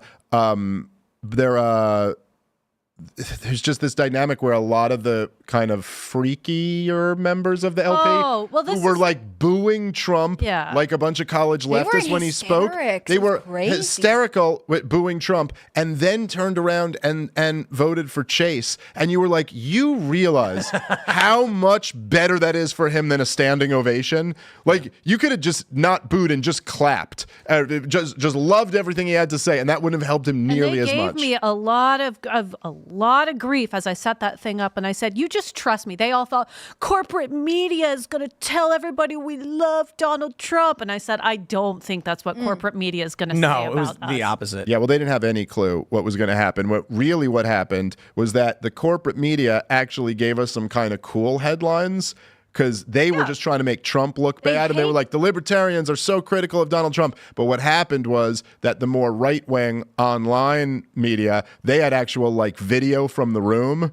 and then you were like, oh, that doesn't look so great. It was crazy being in the room. People like were actually getting into fights. Yeah. It was a very emotional crowd. Yeah, it was pretty wild. I want to read this. So this is an important super chat from Paul Tascalos. He says, Dave, you lost the debate to Cuomo. He saved lives, and you did horse paste for clicks. Just kidding. You crushed him. Fredo got a taste of Dave Smith paste. Cuomo had a bad case of David 19. David. Well, that is Louis J. Gomez for president. Louis. All right, I would support that guy. I would vote for. I was. David Yeah, listen. The Cuomo debate went about how we all thought it was going to go. It did. It was so great. It did. So great. Yeah. I think you weren't mean enough, but that's probably actually a good thing because I would have. I held back on some of the meaner stuff I thought about saying. Yeah, but I tried to walk the line. I did. It was a challenge at points. When he lied about being in COVID quarantine and faking it, it's just like, dude, just own it. I think we it's respect you fun. more for it. I think it's fun to see what like the corporate media types what they think they can get away with. Well, there's moments. Look, there's a few moments where in this crazy world we're in, you kind of get to do these things. Look, I still think your moment when you were on Rogan with Dorsey and what's her name, his lawyer. I got it. Yeah. There was just that was like one of these crazy internet moments, where it's like you got to kind of see, like just how much their argument collapsed on itself, like as they started presenting it, and you're like, dude, you're contradicting the thing you said 1 second ago. Like, Right. What do you mean? Like, we don't have a political view on transgenders, and you're like, but you could ban someone if they dead name someone, and they're like, well, yeah, of course you could, and you're like, that's a political view on it's all this, and it was kind of a moment like that where you just get to see like some comedian podcaster go up against the guy who just a few years ago was the #1 show on CNN while I was like one of these guys on the internet railing against all the COVID restrictions, and to just see how much it's like, yeah, they've got nothing. They just have nothing. The veil drops and it's like incompetence. Yes. Like it's just, you can't believe how unimpressive they are. I love my friends don't think anything on CNN is news. That was a grand slam. Yeah, I was a little bit of a dick for that one, but that was fun. I would have been way meaner. Like I've tweeted this several times. My opening question would have been, who do you think your son learned from more? You faking being in COVID quarantine on national television, or your brother who murdered 15,000 people? Ooh, brutal. Yeah, I would have been ice cold, but I didn't do it. I'm gonna read one last super chat here. Ravi Skate 1 says, Tim Pool, the guy who said 400 electoral landslide in 2020. Now, the first thing I'm going to do is absolutely defend everything I said in 2020 because I was completely correct, except for like 2% of my predictions. Clarifying, that's a gross overstatement about what I actually did say. But looking at like Moody's Analytics and polling data, Moody's Analytics actually had a scenario where Trump would win in a landslide victory comparable to like Reagan or something. Mm-hmm. We don't know that was true. Second thing I'll say is Trump landslide victory, 49 state landslide was a meme, which the left was, I guess, unaware of, which was a generic term for Trump is just going to win really, really well. Right. But more importantly, I was completely correct in my analysis. Trump got more votes than any sitting president a second time around. He gained more votes. He won, I believe, 17 of 18 bellwether counties. He won, I think, Ohio and Florida, the bellwether states. So he actually accomplished everything the models that I had addressed were set to accomplish, which in all circumstances pointed to a Trump victory, except for Democrats' shadow campaign, which I could not have predicted. So if you actually were to look at all the analytics and all the metrics where I said, wow, Trump's going to do well here, he's going to do well here, he's going to do well here, these are all indicative of a major victory, I was completely correct. What I did not account for was changing demographics from COVID where people were moving, universal mail-in voting dramatically altering things, and Democrats' quote-unquote shadow campaign, which they called in Time magazine, their effort at various levels from corporate to the governorships in red states that were controlled by Democrats to affect the outcome of the election, which ultimately did. Yep. So my mistake in my prediction was I could look at the news, but I couldn't see what Democrats were doing untoward behind the scenes. Yeah. Unfortunately. I kind of had a similar thing. I mean, I was predicting Donald Trump would get reelected, even with all the COVID stuff. I thought the riots and all of that was going to be enough to carry him through. It wasn't until and people can go back and listen to my shows. when I realized the universal mail-in voting thing, I was like, oh, well, now it's up in the air completely. Right. And the truth is, if you're predicting that election, right, like what were the numbers exactly? The numbers, assuming everything was completely legitimate, but it was Trump got like 73 million. No, it's like, I think it was 74 point something. 74 million, and Biden was like 81 or something like that. So it's like, if you look at it, I mean, if you take Biden out, Trump got more votes than anybody in the history of the United States of America has. So it's like the numbers may have been a little bit inflated higher than usual, but like he did, it's just very hard to account for the mail-in voting, and obviously there was no fraud. Have you had Scott Pressler on? Oh yeah, several times. Yeah, we'll see if he can pull something together. Never before has a president gained votes and lost. Right. Never before has a president won 90% of bellwether counties and lost. Never before has a president won, I think it's a combination of 3 states, and lost. Trump managed to lose despite hitting every benchmark. Well, it was very anomalous. Yes. The crazy curve as they counted votes. Oh, yeah. We're going to wrap it up there. We're going to go to the members only show. So smash that like button, subscribe to this channel, and go to timcast.com. Click join us, because we're going to have fun and we're going to be naughty and say naughty things that aren't for children, because it's the uncensored members call-in show where you can ask us questions. You can follow the show you can follow me at Timcast on X and Instagram. Dave, do you want to shout anything out? Oh, comicdavesmith.com, at comicdavesmith on Twitter. That's all. Oh, Part of the Problem. That's my podcast. I should have said that. I'm glad you remembered. Oh, yeah, that's right. I do a podcast. If you want to see Ross Ulbricht and Julian Assange freed, support the Libertarian Party, support the work I do, which is a whole lot of work. You can do that at Locals, or Angela. You can find Angela McArdle on Patreon as well. Please support me there and support the LP. It's been awesome having both of you guys on. I love this discussion. It's really interesting. I hope you can both come back soon. Give us more good news. I'm Hannah Claire Brimla. I'm a writer for SCNR.com. You can follow our work at Timcast News on Twitter and Instagram. All of our journalists are fantastic. I'm glad to be a part of that team. If you want to follow me, I'm on Instagram at hannahclaire.b. I'm on Twitter at hannahclaireb. Thank you guys for everything you do. Bye, Serge. See you later. We will continue the conversation over at timcast.com, so go there right now, and we'll see y'all then.